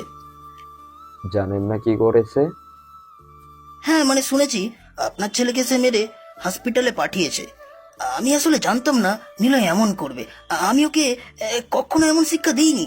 সে বেহারা ছিল জানতাম, কিন্তু কারো সাথে কখনো মারামারি করেনি। কিন্তু হঠাৎ কেন এমন করলো? আসলে ওর বোনকে নিলয় অনেক ভালোবাসে, সবসময় নিলয় তার বোনকে আগলে রেখেছে। আচ্ছা, আপনি কোনো... নিলয়কে ডাকুন। নিলয়, নিলয় রুম থেকে বাহিরে আসলো। চেয়ারম্যান আর তার লোকেদের দেখে নিলয় এগিয়ে আসে। ফারজুকের সামনে এসে দাঁড়ায় নিলয়। হারুন প্রথমবার নিলয়কে দেখছে। নিলয়কে দেখেই হারুন বলে, আপনাকে অনেক ধন্যবাদ। ছেলেকে আমি ঠিকঠাকভাবে শিক্ষা দিতে পারিনি। সে যে মেয়েদের সাথে এমন বাজে কাজ করত আমি কখনো জানতাম না। আমার পার্টি অফিস এমপি সাহেব বাজার থেকে সরাতে বলেছে। আমার ছেলেকে মারছো, ভালো করছো। এখন সে বুঝতে পেরেছে সে যা করতো তা ভুল।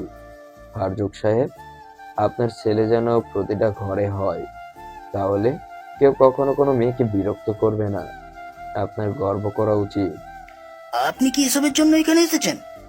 হ্যাঁ, নিলয় আর আপনার সাথে কথা বলতে এসেছিলাম, আর নিলয়কে নিয়ে যেতে এসেছি। মানে, যদি সে আমার সাথে গিয়ে চা নাস্তা করতো বেশ খুশি হতাম। নিলয়, চলো না এক কাপ চা খাবো আপনার সাথে। কিন্তু ওর কাজ আছে। না, কোনো কাজ নেই, চলুন চেয়ারম্যান সাহেব। নিলয় চেয়ারম্যানের সাথে বেরিয়ে যায় বাড়ি থেকে। ফারজুক, হেনা চিন্তায় পড়ে যায়, কারণ ফারজুক ভয় পাচ্ছে চেয়ারম্যান ভালো কথা বলে নিলয়কে তুলে নিয়ে যে আবারও নিলয়কে মেরে ফেলে কিনা। হেনার হাত পা কাঁপছে। ফারজুককে বলে, তোমার ছেলে আজ মনে হয় শেষ। চেয়ারম্যান ভালো কথা বলে, সে তোমার ছেলেকে নিয়ে গেছে। আমি জানি চেয়ারম্যান তাকে মেরে ফেলবে। কথাগুলো বলতেই হেনা কেঁদে ফেললেন। ফারজুকও ভয় পায়, এমনটা হওয়া স্বাভাবিক। কিন্তু এখন ফারজুকের কোনো কিছুই করার নেই। নিলয় নিজ থেকেই চলে গেছে চেয়ারম্যানের সাথে। অপেক্ষার প্রহর কোণে ওরা সবাই। হয়তো খবর আসবে নিলয় লাশ হয়ে নদীর পানিতে ভাসছে। নিলয় হারুনের বাইকের পেছনে বসলো। মাঝখানে হারুন। ওরা নিলয়কে নিয়ে হারুনের মাছের ঘরে আসলো। জায়গাটা বেশ শুনশান। নিলয়কে নামতে বলে সে। তারপর ওদের লোকেদের চলে যেতে বলে হারুন। লোকেরা চলে যায় দূরে। হারুন পুকুর পাড়ে বসে। নিলয়কেও বসতে বলে। নিলয় বসে। হারুন পকেট থেকে সিগারেট বের করে নিলয়ের দিকে বাড়ালো। নিলয় মুচকি হেসে না করে দেয়। চেয়ারম্যান সাহেব, আমি সিগারেট খাই না। বাহ, ভালো ছেলে, কিন্তু এটা মাথায় আসে না। বয়সটা আমার থেকেও প্রায় অর্ধেক। মানে, আমি তো তোমার থেকে 15 বছরের বড় হব। আমি চেয়ারম্যানে আছি 10 বছর ধরে। আমার সাথে নির্বাচনে প্রতিপক্ষ হয়ে কেউ দাঁড়ায় না। এটাকে কি বলে জানো? ক্ষমতা। ক্ষমতাই হলো আসল কথা। হারুন সাহেব, ক্ষমতা চিরস্থায়ী নয়। ক্ষমতা নিয়ে বড়াই যে করে, কোনো একজনের দ্বারা আল্লাহ সেই ক্ষমতাকে কেড়ে নেয়। আর আপনি চেয়ারম্যান হয়েছেন আপনার বিপক্ষ প্রার্থীকে মেরে। এরপর যতজন আপনার প্রতিপক্ষ হয়ে দাঁড়িয়েছে তাদের সবাইকে আপনি মেরে এই পুকুরের ভিতরে ফেলে রেখেছেন। আপনার এত ক্ষমতা, এত টাকা আসে কেবল চেয়ারম্যানই। আর মাছের বিজনেস নয়, আপনার তো ড্রাগসের বিজনেস আছে, সেখান থেকে তো টাকা আসে আপনার। আপনার এই business partner Tanmoy police officer আছে, সাথে আছে ডিআইজি শরীফও, তাই না হারুন সাহেব? নিলয়ের কথা শুনে হারুন উচ্চস্বরে হাসতে থাকে, কারণ এই প্রথমবার কেউ তার বিষয়ে সবকিছুই জানে। এত গোপন খবর তার বাড়ির মানুষও জানে না। হারুন হাসতে হাসতে বলে, তুমি তো দেখি সবই জানো, তবুও কিছু করনি। যাক, ভালো। আমি কিছু করি না, সব করে আল্লাহ। তিনি সহমত আপনাকে ধ্বংস করে দেবেন।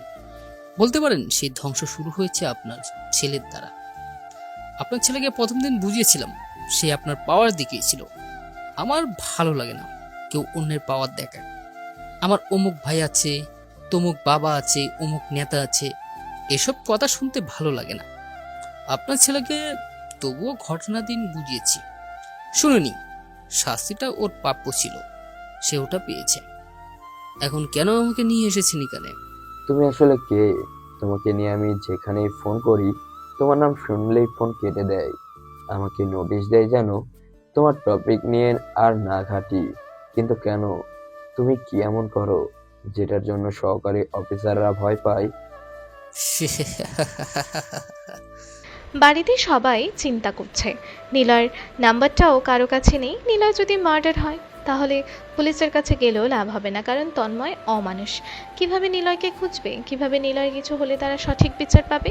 কিছুই মাথায় আসছে না। ফাহি নীলা দাঁড়িয়ে আছে। নীলা, তোর ভাই হারুনকে নিয়ে গেছে। চেয়ারম্যান তো খুবই খারাপ, কি যে হবে। আমিও বুঝতে পারছি না কি হবে। ভাই আসার পর কিছু একটা ঝামেলা যেন হয়েই যাচ্ছে। বাবা থানায় গেল, তন্ময় মারল বাবাকে। কিছু সময় পর সেই এসে নিজেই তন্ময় মাপ চেয়ে গেছে। তন্ময়ের চেহারা দেখেছিস?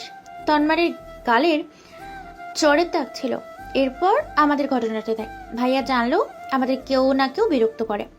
ভাবছিলাম ভাইয়া হয়তো বুঝিয়ে ঠিক করে দিবে, কিন্তু দেখ, মাদ্রাসার ভেতরে অস্ত্র হাতে দাঁড়িয়ে দুর্জয়কে মারলো। ভাইয়ার চোখে মুখে হিংস্রতার ছাপ ছিল। যদি মাদ্রাসা না হতো হয়তো ওদের মেরেই ফেলতো। কিন্তু উনি যা করছে সেটা তো সঠিক, তাই না? হ্যাঁ, সেটা ঠিক, কিন্তু ভাইয়া যদি কিছু হয়। ভাইয়া যখন বাড়ি ছেড়ে চলে যায় তখন মা কোনো রাত ঘুমায়নি। তিনি প্রতি রাতে ভাইয়ার জন্য কেঁদেছে, বাবাও কেঁদেছে, আমিও কেঁদেছি। তখন বিষয়টা ছিল অন্য রকম, আর এখন অন্য। ভাইয়া ফিরে এসেছে, এখন যদি মরে যায়। বাজে কথা বলিস না তো। নীলয়, নীলা, তাকা ওদিকে। ফাহি থামল। সুপারি গাছের ডালের বেড়া ফাঁক করে নিলয় বাড়ি প্রবেশ করেন, হাতে চানাচুরের প্যাকেট। সেটা খেতে খেতে ভিতরে আসলো। হেনা নিলয়কে দেখেই দৌড়ে গিয়ে জড়িয়ে ধরে। ফারজুক সাহেব পায়চারি বাদ দিয়ে ধাপ করে বারান্দার ওপরে বসে পড়ে। নীলা দৌড়ে আসে তার ভাইয়ার কাছে। হেনা বলে, তুই ঠিক আছিস? হ্যাঁ ঠিক আছে, আমার আবার কি হবে? হারুন তোকে কিছু করেনি? ওমা, তুমি কি চাইছিলে কিছু করুক? হয়েছে, চুপ থাক, ভিতরে আয়। কিরে, তোরা কাঁদছিলি নাকি? হ্যাঁ। ভাইও কেঁদেছে নাকি? ওরে বাপরে, কি ভালোবাসা! সরো ফাজিল। নিলয়কে নিয়ে ভেতরে আসলো ওরা। নিলয় কিছু সময় পর ফাহির কাছে আসে। ফাহির মাথায় কাপড়, মুখটা আরো ওড়না দিয়ে ঢেকে নেয়। নিলয় ফাহিকে বলে, শুনলাম তুমি নাকি কাঁদছিলে, কেন? কই, কখন? ও আচ্ছা, একটা হেল্প করবা? কি হেল্প? আসার সময় সামনে পাড়াতে একটা মেয়েকে দেখলাম, দেখতে অনেক সুন্দরী। মেয়েটার বাড়ির সামনে একটা বড় তেঁতুল গাছ আছে। মেয়েটাকে খোঁজ এনে দিবা আর তাকে পটিয়ে দিবা, ওকে? কি, তুমি তারিনের কথা বলছো? আমাকে তুমি করে বললা? যাক, শুনতে ভালো লাগছে। তাহলে মেয়েটার নাম তারিন? ও মনে পড়েছে, আমাদের সাথে সে আগে মাঝে ঘুরতে ঘুরতে যেতে চাইতো। যাক ভালো, পটাতে সহজ হবে। তোমার মরাই ভালো ছিল, শয়তান ছেলে। যাও, সামনে আসবে না। তারিন কিনে দেব, নিয়ে শুয়ে থেকো। আরে না আনতে পারলে তুমি আসিও। তোমারে নিয়ে একটু চুপ বেয়াদব, সরেন তো সামনে থেকে। ফাহি রেগে বাড়ি থেকে বের হয়ে যায়। নিলয় হাসতে থাকে। নীলা এসব ভালো মতোই লক্ষ্য করে। এরপর নিলয় শিহাবদের বাড়িতে এসেছে। আজকে শিহাবের বিয়েটা রাতেই হবে। নিলয় সারাদিন শিহাবদের বাড়িতে। এখন সন্ধ্যার কাছাকাছি সময়। নিলয় পাঞ্জাবি পরে রুমের বাহিরে আসলো। শিহাবদের বাড়িতে যাবে। নীলার যাওয়া নিষেধ, কারণ ফারজুক বারণ করে দিয়েছে যেন নিলয়ের সাথে নীলা না যায়। ফারজুকের ধারণা নীলা যদি সেখানে যায় নিলয়ের সাথে তাহলে খারাপ কিছু ঘটবে, কারণ ওটা বিয়েবাড়িতে অনেক কিছুই হবে, তাই নিলয়ের সাথে নীলাকে পাঠাবে না, কিন্তু ফাহি যাবে নিলয়ের সাথে। নীলাই এইটার ব্যবস্থা করেছে। নিলয় বাড়ি থেকে বের হলো। হঠাৎ কে যেন ওর পেছনে এসে দাঁড়িয়ে আছে। নিলয় ঘুরে তাকায়। স্টাইলিশ অ্যাশ কালারের বোরখা পরে ফাহি দাঁড়িয়ে আছে। আজকে মুখটা দেখা যাচ্ছে ওর। ফাহির দিকে হাঁ করে তাকিয়ে থাকে নিলয়। ফাহি বলে, কি দেখেন? হ্যাঁ, কি দেখেন? না কিছু না, চলো যাই। নিলয়, ফাহি কিন্তু তোর দায়িত্বে আছে। সাবধানে রাখবি, ঝামেলা করবি না কোনো। চিন্তা করো না, সে তো আমার বোন না, তাহলে কি? তোর মাথা। ফাহি আর নিলয় একসাথে শিহাবদের বাড়িতে আসে। বরযাত্রী যাবে ওরা। গাড়ির কাছে আসলো সবাই। নিলয় যাবে শিহাবের গাড়িতে। এমন সময় তারিন মেয়েটা আসলো। নিলয় ওর দিকে তাকিয়ে আছে। তারিন শাড়ি পরেছে, নিলয় সেই দিকে তাকিয়ে আছে। এটা ফাহি টের পায়। ফাহি দ্রুত নিলয়ের কাছে আসলো, নিলয়ের পাশে দাঁড়িয়ে বলল, তারিনীর দিকে তাকিয়ে কি দেখেন? মেয়েটাকে দেখতে অনেক সুন্দর লাগছে, যাও তো আমার হয়ে কথা বলো। মেয়েটার বয়ফ্রেন্ড আছে, কতবার ওরা ঘুরতে যায়, এখানে সেখানে ডেট করে বেড়ায়। ভালো না মেয়েটা, সব ছেলেদের সাথেই খাতির। দেখছো না ছেলেরা গিয়ে কথা বলছে ওর সাথে। তাতে কি, আমার তো তাকে ভালো লেগেছে। আপনি কি পাগল? কথা বোঝেন না? কেন নিজের খারাপ চান? এদিকে আমি কখনো কোনো ছেলের সাথে ঠিকঠাক মতো কথাই বলি না, অথচ আমাকে পাত্তাই দেয় না কেউ। থাকেন আপনি, এসব ঢং দেখার আমার সময় নেই। ফাহি চলে যায় সেখান থেকে। নিলয় গিয়ে শিহাবের গাড়িতে বসলো। 6টা গাড়ি, 3 গ্রাম পরেই বিয়েটা হচ্ছে। ঘণ্টাখানিকের ভিতরে সবাই বিয়ে বাড়িতে চলে আসে। নিলয় গাড়ি থেকে নামে, বাড়ির ভিতরে আসলো সে। হঠাৎ পেছন থেকে একটা মেয়ে নিলয়কে ডাক দেয়। নিলয় ঘুরে তাকাতে দেখতে পায় তারিন দাঁড়িয়ে আছে। তারিনকে দেখেই নিলয় মুচকি হাসলো। তারিন এগিয়ে এসে নিলয়ের দিকে, আপনি নিলয় ভাই না? হুম আমাকে চিনেছেন? আমি তারিন। চিনতে পেরেছি। তুমি অনেক বড় হয়ে গেছো, সাথে সুন্দরীও। কি যে বলেন না। এই নিলয়, এদিকে শোনো, আমার হাতটা ধরো তো, আমি ভিড়ের ভিতরে চিপকে যাচ্ছি। নিলয় ঘুরে তাকায়। ফাহি হাত বাড়িয়ে নিলয়ের দিকে তাকিয়ে কথাটা বলল। নিলয় অবাক হয়, মেয়েটা তো দেখি বজ্জাত খুব। তারিনের সাথে কথা বলছে দেখে নিলয়কে ফাহি এভাবেই ডাকে। তারিন নিলয়কে বলে, ওটা ভাই না? বিয়ে তো কেউ বোরকা পরে আসে, আপনার গার্লফ্রেন্ড নাকি? নিলয় বেশি কথা না বলে দ্রুত ফাহির কাছে চলে যায়। ফাহির হাত ধরে নিলয় সেখান থেকে দূরে আসে। ফাহি টেরা চোখে তাকায় নিলয়ের দিকে। নিলয় বলে, কি সমস্যা? মেয়েটা নিচ থেকে কথা বলছিল, দিলা তো সব বাজ দিয়ে। আমি কি করলাম? কি করলা না আবার? সে জিজ্ঞাসা করে তুমি আমার গার্লফ্রেন্ড কিনা। তো আমি কি করব? ফাজিল কোথাকার। চুপ, যদি দেখেছি ওর সাথে কথা বলছেন আপনার খবর আছে।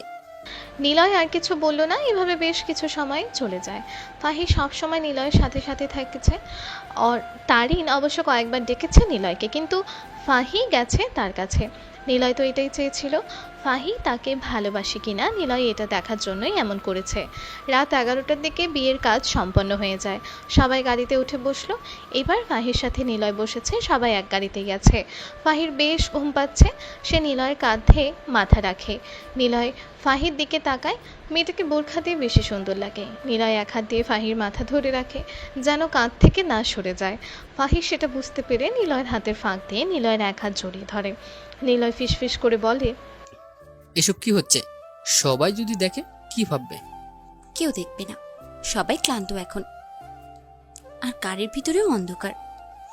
তো মানুষের কি চোখ নেই? অন্ধকারে দেখবে না কিছু? দেখবে না। সত্যি দেখবে না তো? না, দেখবে না। আর দেখলে দেখুক, বলবো আমাদের বিয়ে ঠিকঠাক। ফাহি কথাটা শেষ করতেই নিলয় ফাহির গালে চুমু দেয়। ফাহি অবাক হয়ে নিলয়ের দিকে তাকিয়ে থাকে। সে কেঁপে ওঠে, আরো শক্ত করে নিলয়কে জড়িয়ে ধরে। নিলয় আর ফাহির দিকে তাকায় না। ফাহিও নিলয়ের গালে চুমু দেয়। দুজনে মুচকি হাসছে। তলে তলে এদের মনে এটাই ছিল। শিহাবদের বাড়িতে আসলো গাড়ি, জোরে মিউজিক বাজছে। সবাই গাড়ি থেকে নামলো। নিলয় আর ফাহি শিহাবের সাথে দেখা করে বাড়ির দিকে রওনা দেয়। 10 মিনিট হাঁটতে হবে। নিলয় হাঁটছে। মাটির রাস্তায় রাত 12টার সময় কেউ নেই। ফাহি দৌড়ে এসে নিলয়ের হাত ধরল। নিলয় বলে, কি হয়েছে? আস্তে হাঁটো না, এত জোরে হাঁটো কেন? মানুষজন দেখলে কি মনে করবে? হাত ছাড়ো। আমাকে দেখে রাখতে বলেছিল বড় মা। হ্যাঁ দেখেছি তো, চুপচাপ বাড়িতে চলো এখন। নিলয় আর ফাহি কথা বলতে বলতে বাড়ির কাছে আসে। দুজনে বাড়ির সামনে থেকে কিছুটা দূরে দাঁড়ায়।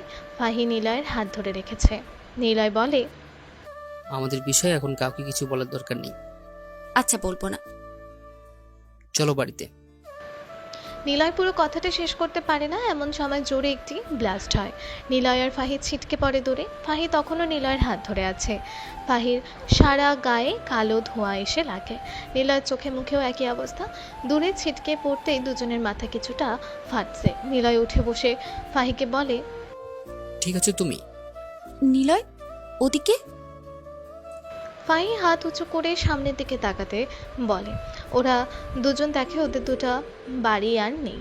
ব্লাস্টে আগুন জ্বলছে দাও দাও করে। বোম ব্লাস্টে দুইটা বাড়ি উড়ে গেছে। নিলয় স্তব্ধ হয়ে যায়। সে কি করবে বুঝতে পারে না। ফাহির হাত ছেড়ে দেয় সে। নিলয়ের মা বাবা বোন বাড়িতেই ছিল। ফাহির মা বাবাও বাড়িতে ছিল। তার মানে বোম ব্লাস্টে দুই পরিবারে নিলয় আর ফাহি বাদে সবাই মরে গেছে।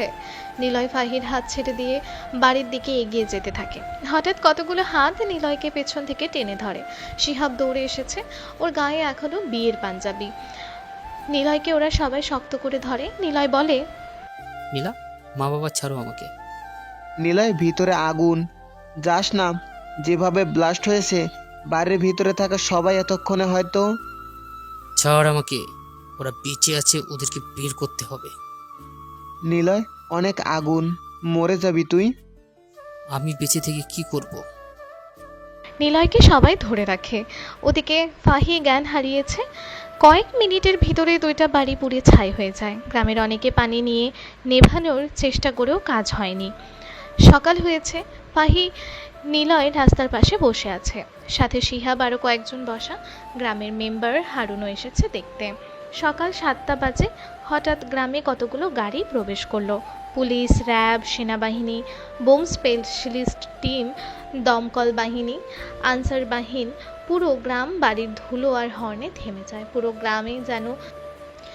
গ্রাম যেন সাত সকালে কারাপ্টেড এরিয়া হিসাবেই গণ্য করা হয়।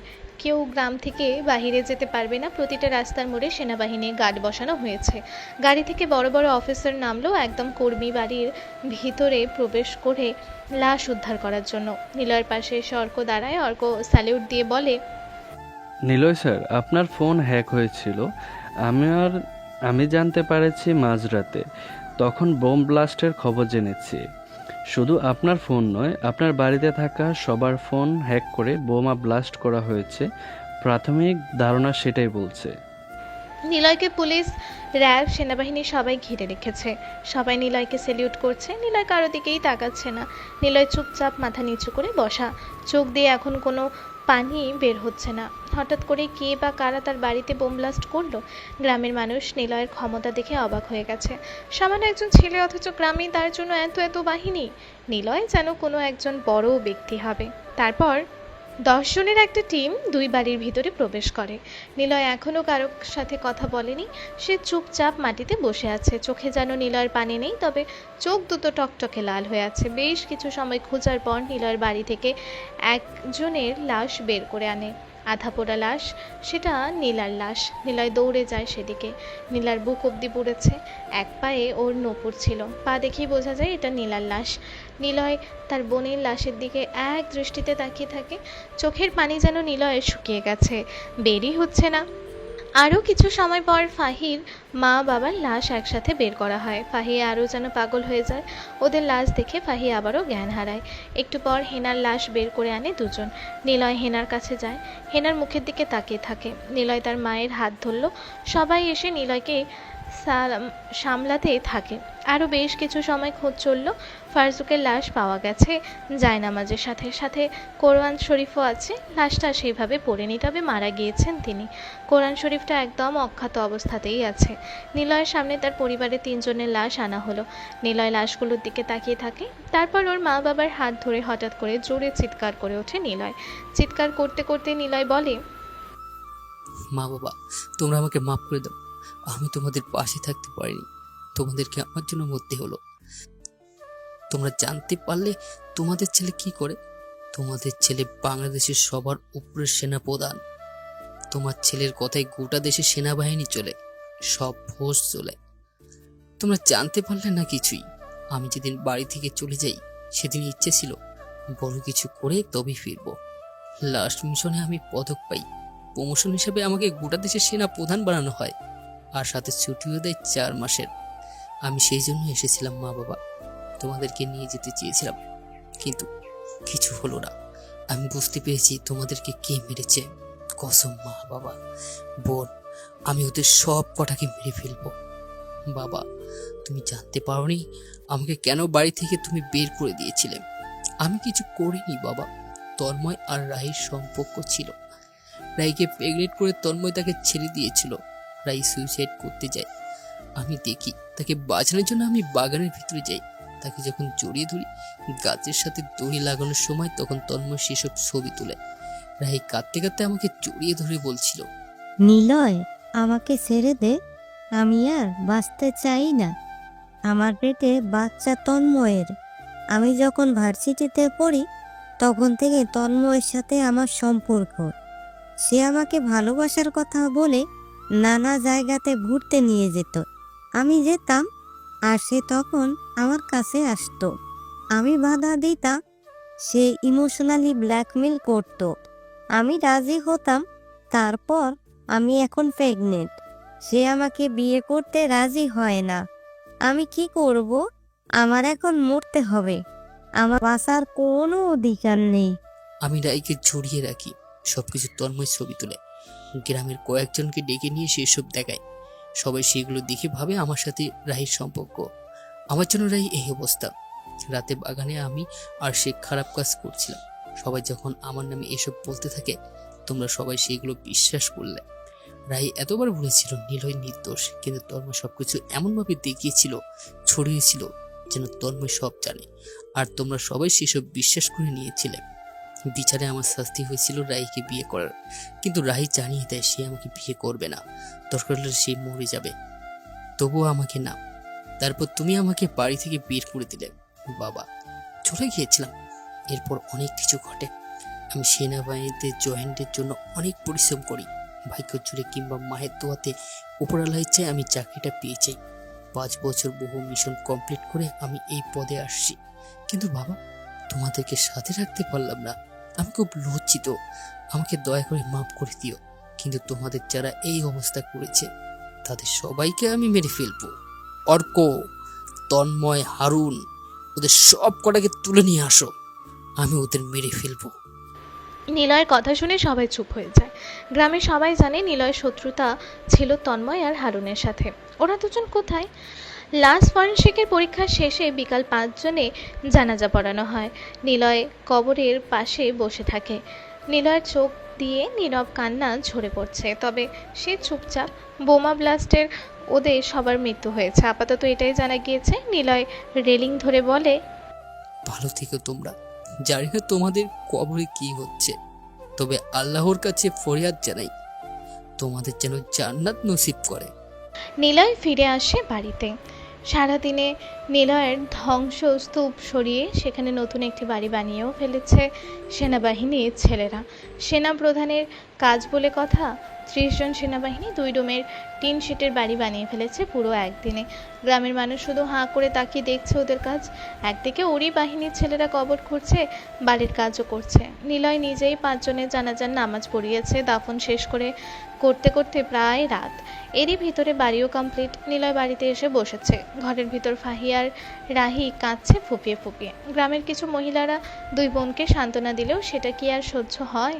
নিলয় খুঁটিতে হেলান দিয়ে বসে আছে, মাথায় টুপি। এশার নামাজ শেষ করে তার পরিবারের জন্য সবাইকে দোয়া করতে বলেছে নিলয়। হঠাৎ তর্ক আসে সেখানে। স্যার, তন্ময় আর হারুনকে আটকে রেখেছি।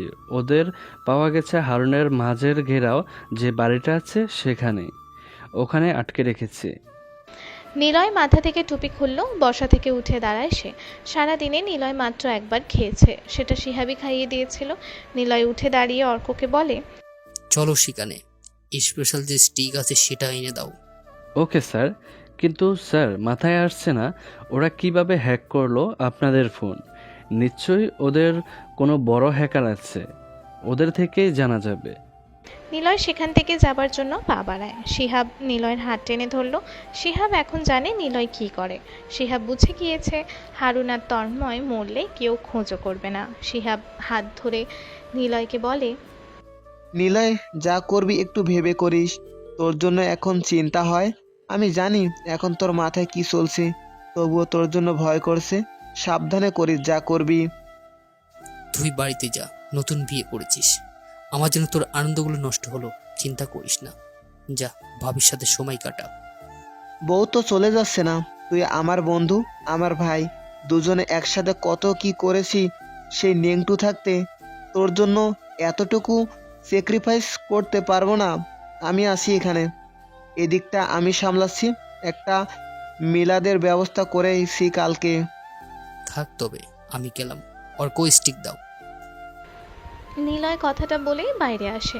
নিলয় বাইকে বসলে অর্ক বাইক চালাতে শুরু করে। পেছনে 5 গাড়ি সেনাবাহিনী। নিলয় যা করবে তাই এখন। মিশনটা এখন নিলয়ের নিজের। নিলয় সোজা চলে আসে সেই বাড়ির কাছে। সেখানে 4 জন সেনাবাহিনী পাহারা দিচ্ছে। নিলয় যেতেই ওরা দরজা খুলে দেয়। নিলয় ভেতরে প্রবেশ করে, পেছনে আরও 4-5 জন বড় অফিসারও প্রবেশ করে। নিলয়ের হাতে ছিল স্টিক, সেটা দিয়ে সোজা বাড়ি দেয় তন্ময় আর হারুনকে। চেয়ারম্যান আর পুলিশ কেউ আজকে বাঁচবে না যেন। হাজারখানিক চেয়ারম্যানের লোক সবাই ভয়ে পালিয়েছে নিলয়ের ক্ষমতা দেখে। হারুনের পাশে যেন কেউ নেই। নিলয় ওদেরকে মারতে মারতে ক্লান্ত হয়ে যায়। ওদের গা ফেটে রক্ত বের হচ্ছে, রক্তে 2 জন মাখামাখি। নিলয় বসলো ওদের সামনে, হাঁপাচ্ছে সে।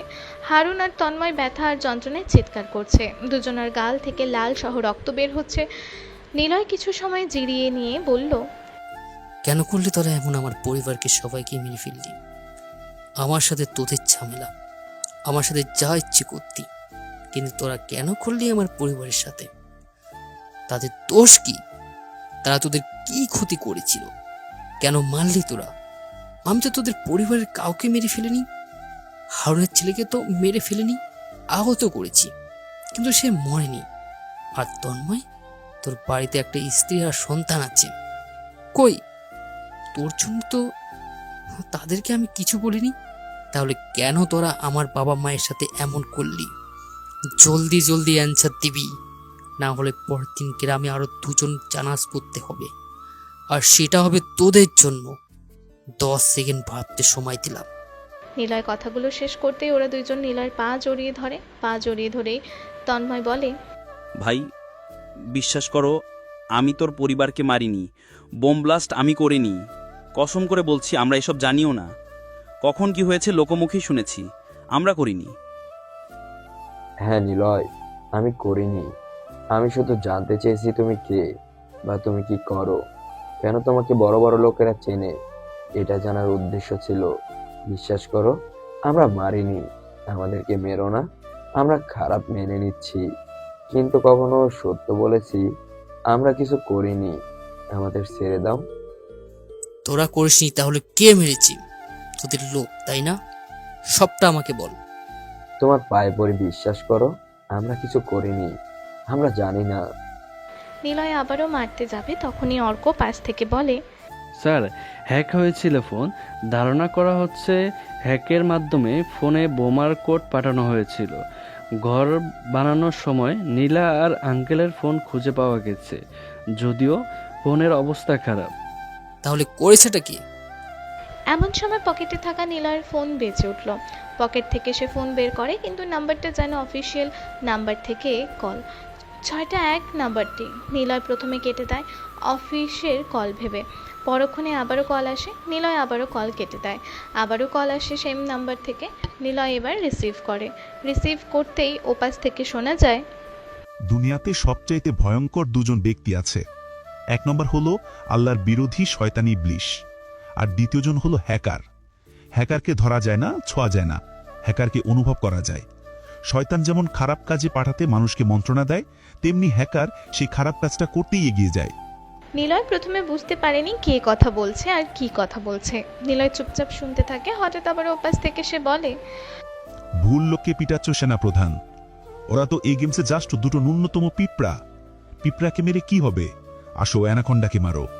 তোমার অপেক্ষাতে অ্যানাকন্ডা ডাকে ক্ষুধার্ত হয়ে আছে। কে তুই? আর এটা কোন নাম্বার? বললামই তো, আমি মিস্টার অ্যানাকন্ডা, তোমার খুব পরিচিত একজন। নাম কি তোর? আসল নাম বল। আহা, এত উতলা কেন তুমি? যাও যাও, বাড়িতে যাও। ওদের দুজনকে মেরে কোনো লাভ নেই। ওরা আসলেই জানে না তারা কি করেছে। শোনো সেনাপ্রধান, ভেবেছিলাম তুমি মরে যাবে, কিন্তু তোমার ভাগ্য কি বিশাল! আল্লাহ তোমার হায়াত লিখে রেখেছে বেশি। আমি আর কিভাবে তোমাকে মারতে পারিনি। তবে জাস্ট কয়েক সেকেন্ড যদি লেট হতো তাহলে তুমিও বোম।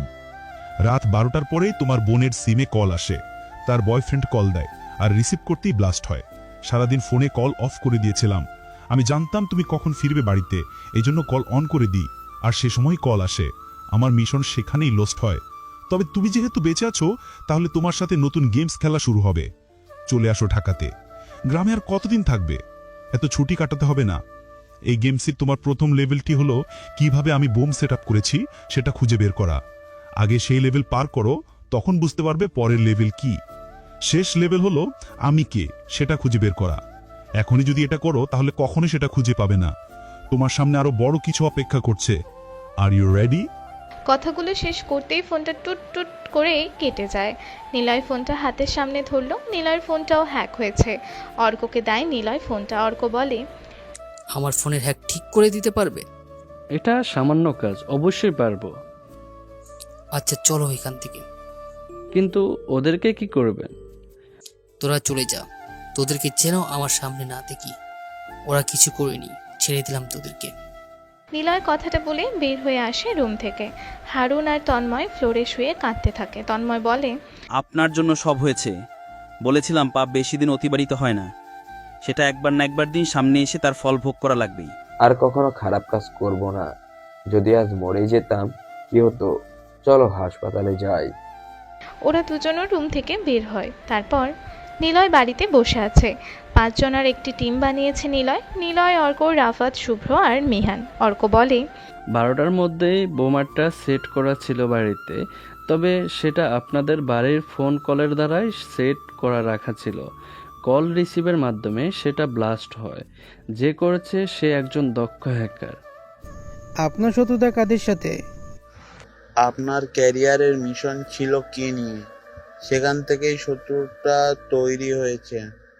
তাহলে আমাদের আগে সেই মিশনগুলো নিয়ে আবার ঘাটাঘাটি করতে হবে। কিন্তু আমার মনে হচ্ছে যে লাস্ট মিশন কমপ্লিট করলাম সেটার থেকে এমন হয়েছে। আমি প্রথম 1 সপ্তাহে হুমকির চিঠি পেয়েছিলাম। মিশনটা কি ছিল? সেটা তো অনেক বড় কিছু মিশনটা ছিল, অনেক জঘন্য একজনের বিরুদ্ধে, কিন্তু তাকে তো মেরে ফেলেছিলাম। আমার মনে আছে আমি গুনে গুনে তার বুকে 4টি গুলি করেছিলাম। তাহলে আর কে আছে যে আমার সাথে গেমস খেলছে? নিলয়ের কথা শুনে সবাই চুপ হয়ে যায়। ঘটনাটা এখন অন্যদিকে চলে যাচ্ছে। তারপর নিলয় চুপচাপ বসে আছে। সবাই নিলয়ের দিকেই তাকিয়ে। নিলয় সবার দিকে একবার তাকিয়ে বলে, শেষবার আমাকে হেড অফিস থেকে মিশন পাঠানো হয়। মিশনে আমরা ছিলাম 10 জন। সেই মিশনে 9 জন মারা যায়। আমি বেঁচে আছি। এখন আমি সেই অফিসার হেড হয়ে গিয়েছি, কিন্তু মিশনটা ছিল অনেক জটিল। নিলয় কথা বলতে থাকে। নিলয় 2 বছর আগের কথাগুলো মনে পড়ে, অতীতে যা ঘটে। নিলয় মাথা উঁচু করে যখন পানি খেতে যাবে, ঠিক তখনই একটা ফুটবল এসে নিলয়ের মাথায় লাগে, আর নিলয়ের হাত থেকে পানির বোতল পড়ে যায়। নিলয়ের চোখ থেকে চশমাও খুলে যায়। চশমাটা তুলে গেঞ্জির কাপড়ে মুছে নিয়ে চোখে পড়ে নিল। হঠাৎ শুনতে পায়, এই ছেলে, বলটা দাও। নিলয় সামনে তাকায়। একটা জার্সি পরা ছেলে দূর থেকে ফুটবল দেবার জন্য নিলয়কে ডাকে। নিলয় ঘুরে তাকিয়ে দেখে বলটা কিছুটা দূরে চলে যায়। নিলয় উঠে বলটা এগিয়ে দেয়। ছেলেটা বল নিয়ে মাঠে চলে যায়। কিছু সময় পর ছেলেটা এগিয়ে আসে নিলয়ের দিকে। নিলয়কে বলে, তোমাকে আজ মাসখানিক দেখি এখানে বসে আমাদের ফুটবল খেলা দেখো। তুমি কি ভার্সিটিতে নতুন? হ্যাঁ ভাই, আমি নতুন ভর্তি হয়েছি। ও, আমি রাকিব। এই ভার্সিটিতে ভর্তি হলে কেন? এটা তো খারাপ ভার্সিটি। এখানে বা খালি আন্দোলন মেশে থাকা নিয়ে মারামারি, রাজনীতি বেশি চলে। ভার্সিটি পড়াশোনা থেকে এসব প্রমোট করে বেশি। তবে এখানে আগে 2টো জিনিস বেশি হতো, পড়াশোনা আর স্পোর্টস, ফুটবল। এই ভার্সিটির ঐতিহ্য। আসলে আমি জানি না কেন ভর্তি হয়েছি, তবে খেলা দেখতে ভালো লাগে বলে রোজ এখানে এসে খেলা দেখি। ফুটবল খেলতে পারো? আমাদের সাথে ওপেন করে। এখানকার এমপির ছেলেপেলেরা পড়াশোনা তো করেই না, এখানে এসে অনেক কিছু করে বেড়ায়। মানে নামি স্টুডেন্ট, অথচ বছরের পর বছর ফেল করে। এখানে পরিবেশ খারাপ করে ফেলেছে। নিলয় সেখান থেকে চলে আসে। আজ দেরি হয়ে গেছে ভার্সিটি থেকে বের হতে। নিলয় যখন বের হবে ঠিক তখনই একটা মেয়ে দৌড়ে ভার্সিটিতে প্রবেশ করে। মেয়েটা পড়বে না সোজা এসে নিলয়ের ওপরেই ধাক্কা খায়। দুজনেই পড়ে যায় সেখানে। নিলয় কিছুটা থতমত খেয়ে মেয়েটাকে বলে, ও আচ্ছা, আপনি কি কানা? এভাবে এসে দৌড়ে আমার উপরে পড়লেন কেন? মেয়েটা নিলয়ের প্রশ্নের উত্তর দেয় না। সে নিলয়ের দিকে তাকিয়ে জোরে কেঁদে ওঠে। আশেপাশের স্টুডেন্টগুলো ওদের দিকে তাকায়। নিলয় ঘাবড়ে যায়। সে কি কিছু করলো? মেয়েটা যদি কাঁদতে কাঁদতে বলে সামনে থাকা ছেলেটা ওকে বাজে টাচ করেছে?